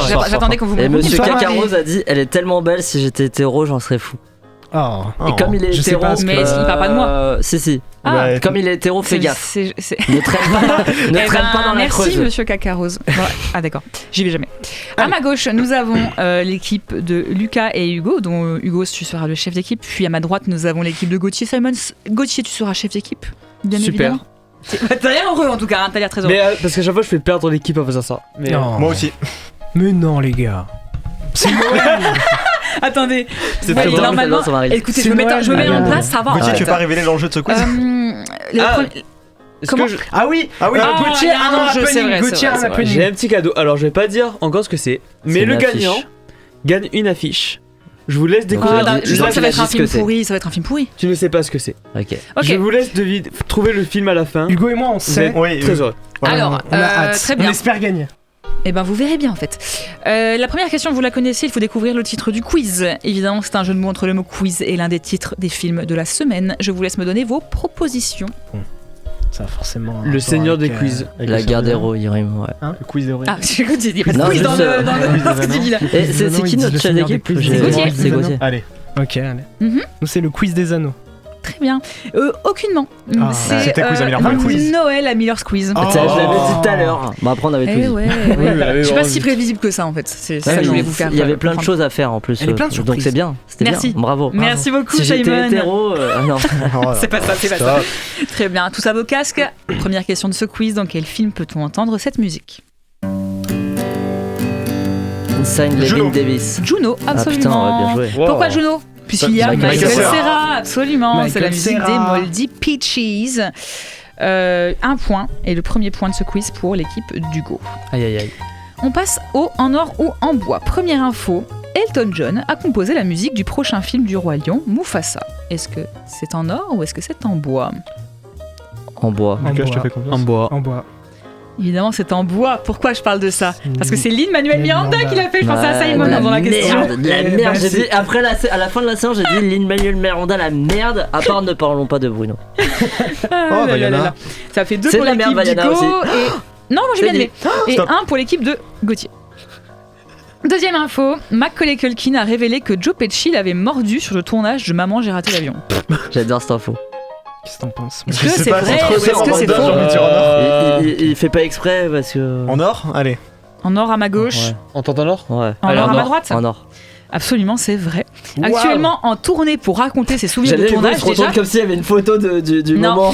non, il y a une photo, mais pas de. J'ai voulu chercher la cicatrice de Macaulay Culkin parce qu'il dit qu'il a une cicatrice, mais je l'ai pas trouvé. Donc il est en tournée actuellement, Culkin, pour raconter ses souvenirs de tournage. Déjà, qui fait une tournée pour ça? Bah lui, apparemment. Il y a 10 pages dans son livre. Et il a raconté que Joe Pesci l'avait mordu par inadvertance dans une scène parce qu'il voulait vraiment être effrayant pour lui qui était petit garçon, et il a glissé et il lui a mordu les doigts. Est-ce qu'il raconte le moment où Michael Jackson il lui a mordu autre chose? Non, ce sera Mais c'est Noël. 3 pour l'équipe d'Hugo, 2 pour l'équipe de Gauthier. Dernière info, Cadmerade a fait des essais casting pour Brad Pitt. Est-ce que c'est vrai ou est-ce que c'est faux? J'ai pas compris. Des essais casting. Pour jouer Brad Pitt? Cadmerade a fait des essais casting, non, pour Brad Pitt qui réalisait un film. Pour Brad Pitt, dans le sens Brad Pitt faisait passer les castings. Oh bah en or. C'est peut-être un autre acteur, sinon tu l'as entendu parler toi? J'ai rien entendu sur ça. On les suit en or ou on les suit en or. Allez, bon, vous suit en or, ça va être en bois, c'était un autre gars. Vous avez bien raison, Ah non. c'était Oh en là or. là. En pleine tournée de promotion pour les boules de Noël avec Valérie Bonneton, il a révélé avoir envoyé une tape pour World War Z, mais ne pas avoir été pris. Ok. Voilà. Le Je sais pas. zombie numéro 98. Mais je pense qu'on aurait adoré voir Cadmerade dans World War Z dans tout cas. Carrément. On passe à 4 pour l'équipe d'Hugo, à 3 pour l'équipe de Gauthier, et on passe tout de suite au qui a dit cette citation. Je commence. J'ai adopté un chien il y a environ 2 ans qui s'appelle Ozu, comme Yasujiro Ozu, le réalisateur japonais. James Gunn. Oui. Bah oui, mais je le connais son chien. Je connais Pardon. son chien. Attendez, moi je me suis dit, elle est trop drôle cette réplique. C'est parce qu'il a choisi que le chien dans Superman Crypto se soit basé sur son chien dans la. Et voilà, absolument. Et du coup, son C'était chien une interview de s'appelle James Ozu. Gunn qui est en plein tournage du coup de son prochain film sur Superman. Non, c'est en post-prod. Et au moment de l'interview, il était en tournage Ah, et oui. donc il expliquait comment il avait créé Eu l'idée. Crypto. Voilà, eu l'idée de Crypto. Eh bien, ça fait un point de plus pour l'équipe d'Hugo. Vous passez à 5. On arrive à la Sherlock Holmes qui vaut, je le rappelle, 3 points. Allez, c'est le moment. Nous ne cherchons pas une. Élémentaire, Michael Jackson. Nous ne cherchons pas une personne. Nous cherchons un film. Voilà, je vous préviens. Ah, ok, on cherche un film. J'ai été déprogrammé de la Cinémathèque après une polémique sur ma programmation. Ouais, et voilà, dernier tango à Paris. J'ai dit. J'ai quand même l'impression que Gauthier l'a dit entièrement. J'ai dit. La régie. La régie, vous avez entendu quoi? Et j'ai pas mon casque en plus, donc je sais pas ce qu'ils La disent. régie, ils ont été payés. Ils ont dit de notre côté. Et ben, ça fait Il a effectivement commencé avant. 3 points pour l'équipe de Gauthier. Vous passez à 6 et vous prenez la tête. Effectivement, c'était le dernier tango à Paris, donc qui est de Bertolucci, et dans lequel il y a un viol, en fait, sur Maria Schneider. On avait parlé de Voilà, Maria. on en avait l'an parlé dernier. voilà, dans une émission. Avec Et Jessica donc, Palud. effectivement, ça a fait polémique. Le directeur de la Cinémathèque a défendu le film, puis après, il s'est dit bon, je vais peut-être le déprogrammer finalement parce que ça commence à gueuler. Donc, voilà, ça vous fait 3 points, l'équipe de Gauthier. Nous passons au quiz spécial. Et attention, je vous ai fait un quiz spécial, les magiciens de la Terre du Milieu. Oh là À savoir, C'est-à-dire les acteurs. à savoir Ian McKellen et Christopher Lee. Puisque nous en parlons dans la guerre des Rohirrim, évidemment. Oui. Nous commençons. Et calmez-vous en fait. X-Men. Nous commençons par le qui c'est celui-là. Logan. Si je vous dis X-Men. Ichabod Crane. Ah putain, merde. Sleepy Hollow. Sleepy Hollow, tout à fait. Merci Loïc Le Bihan. Merci Loïc Le Bihan. Alors, il s'avère que Ichabod Crane est donc le personnage joué par Johnny Depp dans Sleepy Hollow, mais Christopher Lee tient le rôle du bourgmestre dans ce film. D'où le fait que je l'ai mis sur cette question. On passait à 7, l'équipe de Gauthier. Attention, tout ça vaut casque, une réplique, un film. Dans quel film peut-on entendre cette scène? X-Men. Non. Star Wars 2. L'attaque des clones. Bien sûr. Il n'y a même pas eu de parole que tu as compris ce que c'était. La musique. Effectivement, c'est une scène entre le comte Dooku et Obi-Wan Kenobi, et je me suis dit c'est marrant parce que en VF il a la voix de Ian McKellen. C'est vrai que c'est marrant. Il a aussi la VF de Ian McKellen et en plus Obi-Wan Kenobi c'est la VF de Johnny Depp, donc on aurait pu croire que c'était Sleepy Hollow aussi. Enfin, voilà. Ah ouais. C'est marrant. Voilà, bref. Est-ce que Thibaut peut revenir? Vous passez à 8, ça veut dire que Non. c'est vexant. C'est lui. Moi j'ai rien dit. Oui, tu peux leur enlever des oui. points, tu sais, Oui, t'as le droit. c'est exactement ce que je me suis dit. Non, j'ai rien dit. C'est exactement ce que je me suis dit. Nous passons au résumé raté. Je commence, à vous de trouver le film X-Men. dont je parle. Oh non. Il va y être un moment. Certaines places de concert sont hors de prix. Trappe. Mais le héros de ce film a un billet exceptionnel. Il Charlie la assiste... chocolaterie. Totalement. Putain. J'allais le dire en plus. Je vais finir le résumé parce qu'il était très drôle. Moi, Il assiste au Pôle concert Express. d'Olivia Ruiz dont il est fan de son tube phare. Problème, il y va avec son J'adore. grand-père et des enfants insupportables. Heureusement, la première partie est assurée par un artiste extravagant avec chapeau, gants en cuir et lunettes qu'Elton John n'oserait même pas porter. Mais il n'y a pas Effectivement. dans Charlie et la chocolaterie. Mais la femme chocolat. Il y a La Christopher chanson. Lee. Voilà. Ah oui. Et oui, il y a Christopher oui, Lee c'est qui le joue daron de- le père de Willy Wonka, de le Wonka. docteur Wonka. Vous passez à 9, l'équipe Allez. de Gauthier.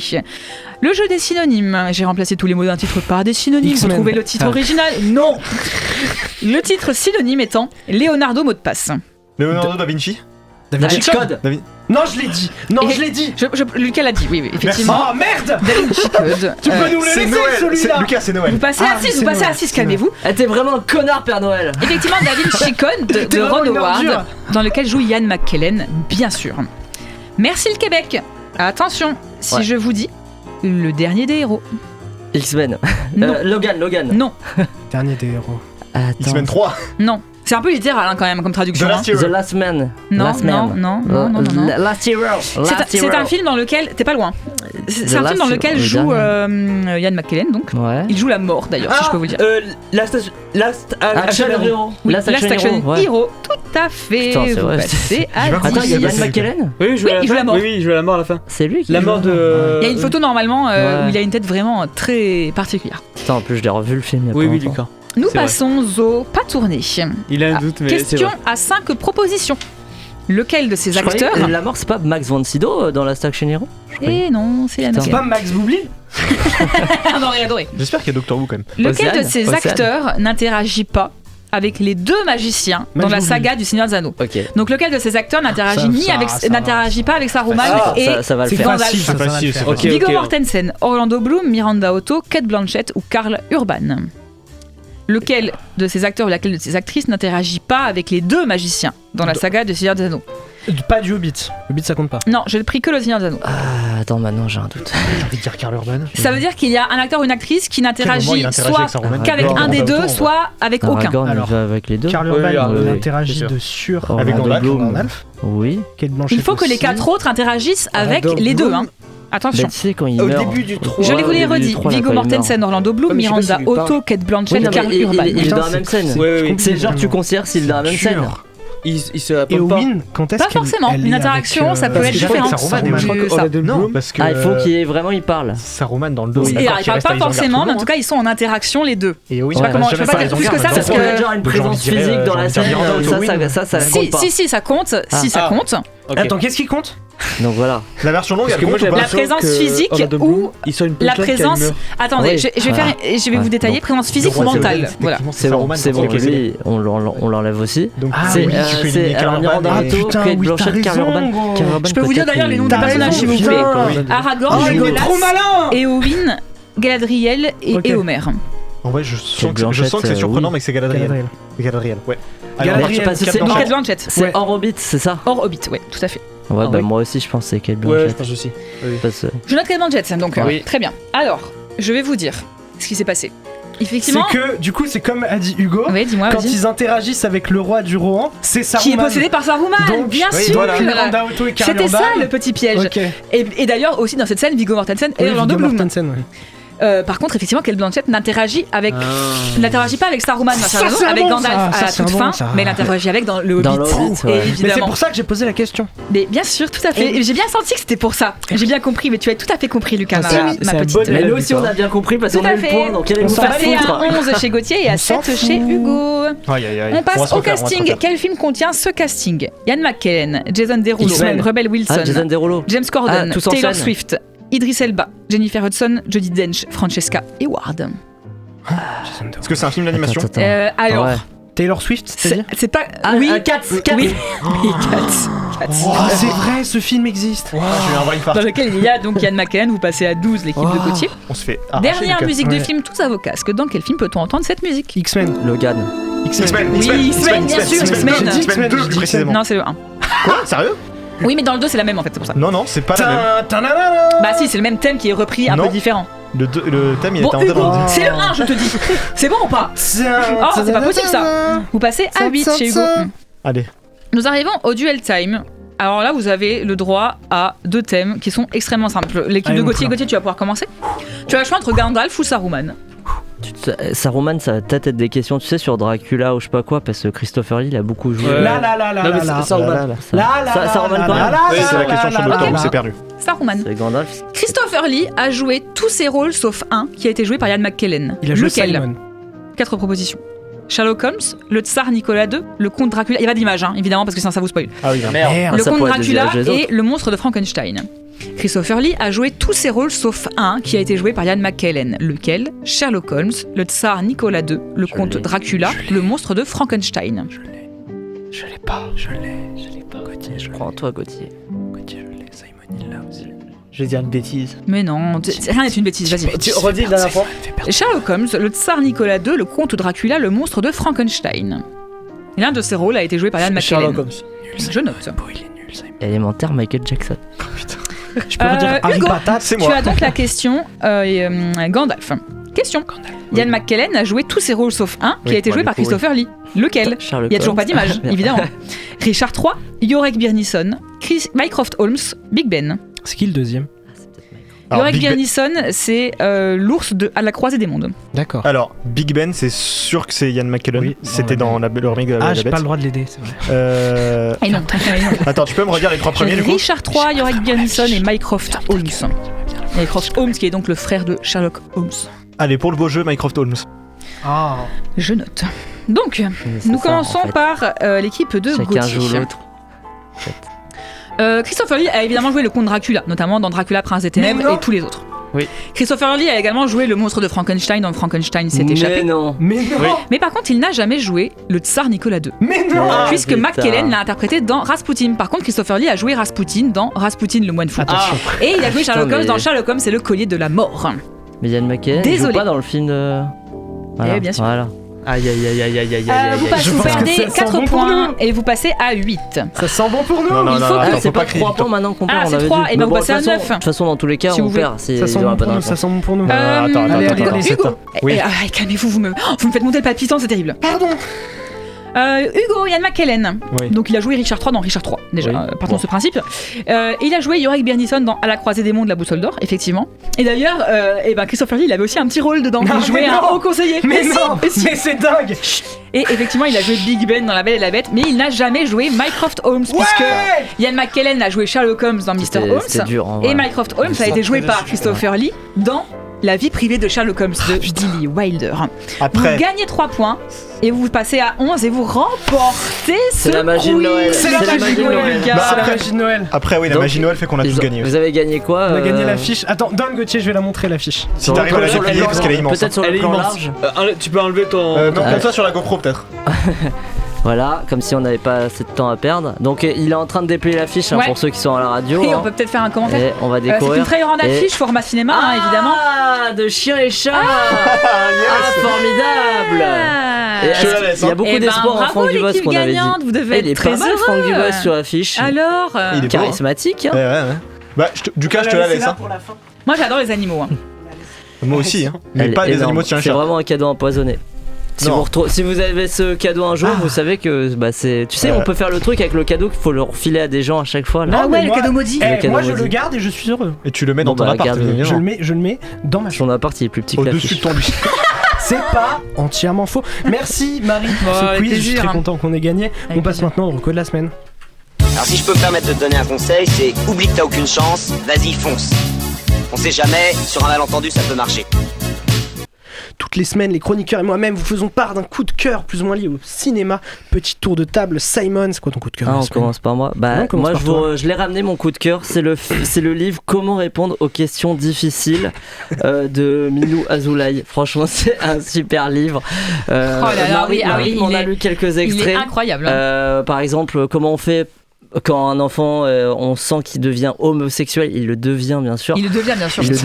Donc ça, vous avez toutes les réponses là-dedans.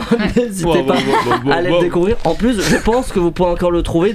Il doit coûter 15 francs, hein, puisque c'était en 95. Non, plus sérieusement, ma recommandation, c'est le livre. Je l'avais lu il y a longtemps. Je me suis dit petite recommandation cadeau du coup vu que c'est Noël. Le livre Que reste-t-il de l'humanité, The Last of Us, en fait, qui est un livre d'analyse, décrypter les jeux des éditions Third Edition. Ils font toujours des superbes éditions et tout, j'adore ce qu'ils font. Et donc c'est Nicolas Denechaud qui l'a écrit et qui revient sur un petit peu toute la genèse de The Last of Us et tout. Donc pour tous les fans, vraiment le meilleur cadeau possible à faire pour tous les fans de la saga. Marie?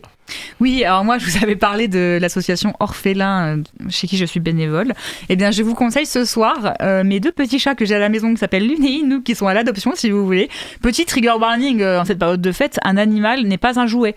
Donc réfléchissez bien avant d'adopter et d'en offrir évidemment. Mais par contre si vous voulez donner une famille pour la vie en cette période de Noël à Lune et Inouk, eh bien ils sont chez moi et ils sont à adopter. Et ils sont adorables. Hugo? Moi, avant de faire ma vraie reco, j'ai une reco bonus très rapide puisqu'on a parlé du Seigneur des Anneaux. En ce moment, il y a un jeu du Seigneur des Anneaux qui est gratuit sur Epic Games Store, qui est le jeu de stratégie, Tour des Nains qui viennent qui vont à la Moria. Prenez-le, c'est super pas mal. Hugo. Et ma vraie reco, c'est l'opéra rock Starmania que j'ai vu il y a 2 semaines avec Nino notamment à la Sud de France Arena de Montpellier. Alors, il y a plus beaucoup de dates pour la version actuelle, sauf à Nice et à Marseille si vous êtes par là-bas. Mais vraiment, je vous conseille de vous jeter dans Starmania parce que pour moi ça a été une vraie claque de découvrir que ce truc que je considérais un peu mal comme un truc que ma mère aimait bien mais qui aujourd'hui est plus trop d'actualité, et j'avoue que j'avais un peu mal considéré le truc. C'est vraiment très très pertinent sur ce que ça raconte et tout, et ça m'a fait redécouvrir le répertoire de Michel Berger qui est vraiment un super parolier et un super compositeur. Ouais. Gauthier? Alors complètement par hasard j'ai regardé le film Redline de Takeshi Koike, je sais pas comment ça se dit, qui est sorti en 2009. C'est simple, c'est tout simple. Les 15 premières minutes, c'est le truc le plus fou que j'ai vu cette année. C'est un film d'animation japonaise. Et vraiment, si vous aimez cet univers, si vous aimez les courses, mais regardez ce film à tout prix, c'est exceptionnel. Et moi, je vous recommande le film Commando Ninja 2 de Benjamin Combe. Alors, il n'est pas encore sorti, mais je vous conseille d'aller le voir quand il sortira. J'ai eu l'occasion de le voir en avant-première au Diagonal parce que on a une amie qui est dans l'instant animation qui joue dedans. Est-ce que l'instant animation est encore là ou pas? Donc voilà, le film Commando Ninja 2 de Benjamin Combe avec également Eric Carlesi, Philippe Allier, Stéphane Asensio et Luc Scandale. Je trouve que c'est hilarant. Luc Scandale. Oui, elle a un super nom. On dirait un nom d'acteur porno. Oui, c'est un super nom. Il est aussi acteur porno. Elle. Ah, elle non, est je aussi trouve acteur que porno. je trouve que c'est un nom très drôle. Mais voilà, c'est un hommage au film un peu débile, les blockbusters américains, un peu con. C'est très nanar, c'est très très drôle. Donc allez regarder ça. Merci du conseil. Bon, est-ce que tu sais ce que signifie l'expression Simon, jouer au docteur? Je m'en bats les couilles. Parce que ce livre peut t'expliquer. Simon, je m'en fous. Regardez. Vraiment. Simon, ça m'intéresse très peu. Simon, la petite ça m'intéresse peu. Est-ce que quelqu'un peut lui couper son micro? Merci. Elle lui mettait un suppositoire. Pour conclure l'émission, je remercierai mes amis lutins qui m'ont accompagné dans cette émission de Noël pleine de magie. Arcel Mouton, Chips Saucisse, Gob Yaourt, Claqueporte, ainsi que Croche Viande, Vol Bougie et Lèche Bol à la régie. On remercie également tous les chroniqueurs et animateurs qui ont fait de cette année 2024 de TCS ce qu'elle fut.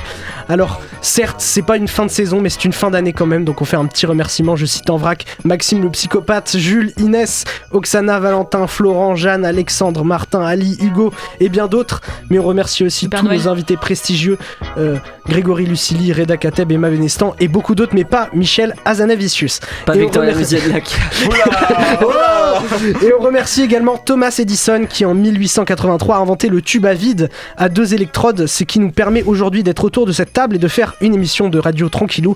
Merci Après, Edison. il a dû voler le brevet, hein, mais merci bon. Edison. Merci à toi, merci ça. Edison, même si tu vaux pas Optimus Prime ou Batman. Alors on se retrouve donc le 8 janvier avec une émission sur nos tops et nos flops de 2024. Pour conclure cette spéciale Noël et cette dernière de 2024, il me fallait quelque chose de spécial, quelque chose de marquant, de singulier. Je me suis creusé la tête. Est-ce que je reste dans la thématique de Noël ou Nouvel An? Est-ce que je mets la meilleure musique de 2024? Est-ce que je mets un troll? Je fais quoi? Putain, je fais quoi? Et puis je me suis dit merde Lucas, parce que c'est comme ça que je m'appelle. Donc merde Lucas, ils t'ont filé la dernière émission de l'année. Tu fais ce que tu veux, c'est toi qui décides là. En plus Simon, il peut plus faire ses émissions sur C8, alors il doit être un peu moins en forme que d'habitude. Tu mets ce que tu veux, ok? Et j'ai répondu oui, t'as raison moi. Je vais choisir quelque chose qui me plaît et qui m'est propre. Et ma copine est entrée dans la chambre et m'a dit que j'avais pas pris mes cachets, que la psychologue m'avait prescrit. Et j'ai dit non, je les prendrai pas parce que c'est Noël. C'est la joie, c'est l'allégresse et c'est la vie heureuse. Et qu'est-ce qui me fait ressentir tout ça? Les Muppets. Alors voilà la chanson d'ouverture du film Opération Muppets, dans laquelle mes marionnettes préférées expliquent basiquement qu'ils sont une suite parce que Disney leur a demandé. C'était pas une émission avec Nino, ça. Hein. Cadeau et Jey Uso, je vous aime putain. We're doing a sequel. We're back by popular demand. Come on, everybody, strike up the band. We're doing a sequel. That's what we do in Hollywood. And everybody knows that the sequel's never quite as good. A sequel, another feature attraction. Places, please, light the lights, roll camera, action! I thought it was the end, but no, my friends, this is when we get to do it all again. Do it all again. Until the credits roll, we've got another go to show them we can do it all again. We're doing a sequel. There's no need to disguise. The studio considers us a Bible franchise. We're doing a sequel. How hard can it be? We can't do any worse than The Godfather 3. We're doing a sequel. The studio wants more. While they wait for Tom Hanks to make Toy Story 4. I thought it was the end, but no, my friends, this is when we get to do it all again. Do it all again. Until the credits roll, we've got another go to show that we can do it all again.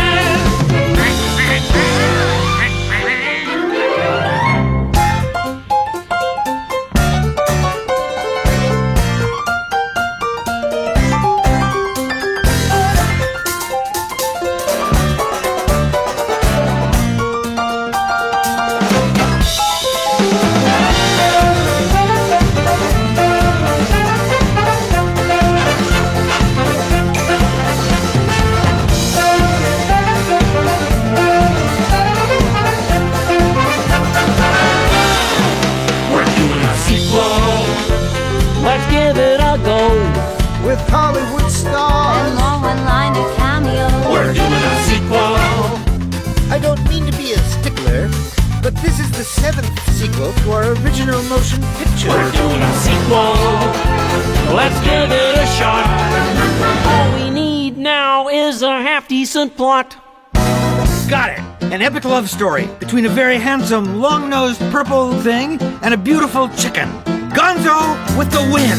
Does anybody have any other ideas? Oh, it's about getting the Muppets back together again to stop an evil oil baron from demolishing the old studio! Fozzie, did you even watch our last film? How about one of those fish out of water movies?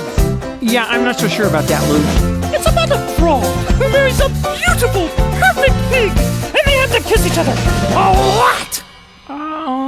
It's for the nigger. It's for the nigger. I don't think Americans watch subtitled films.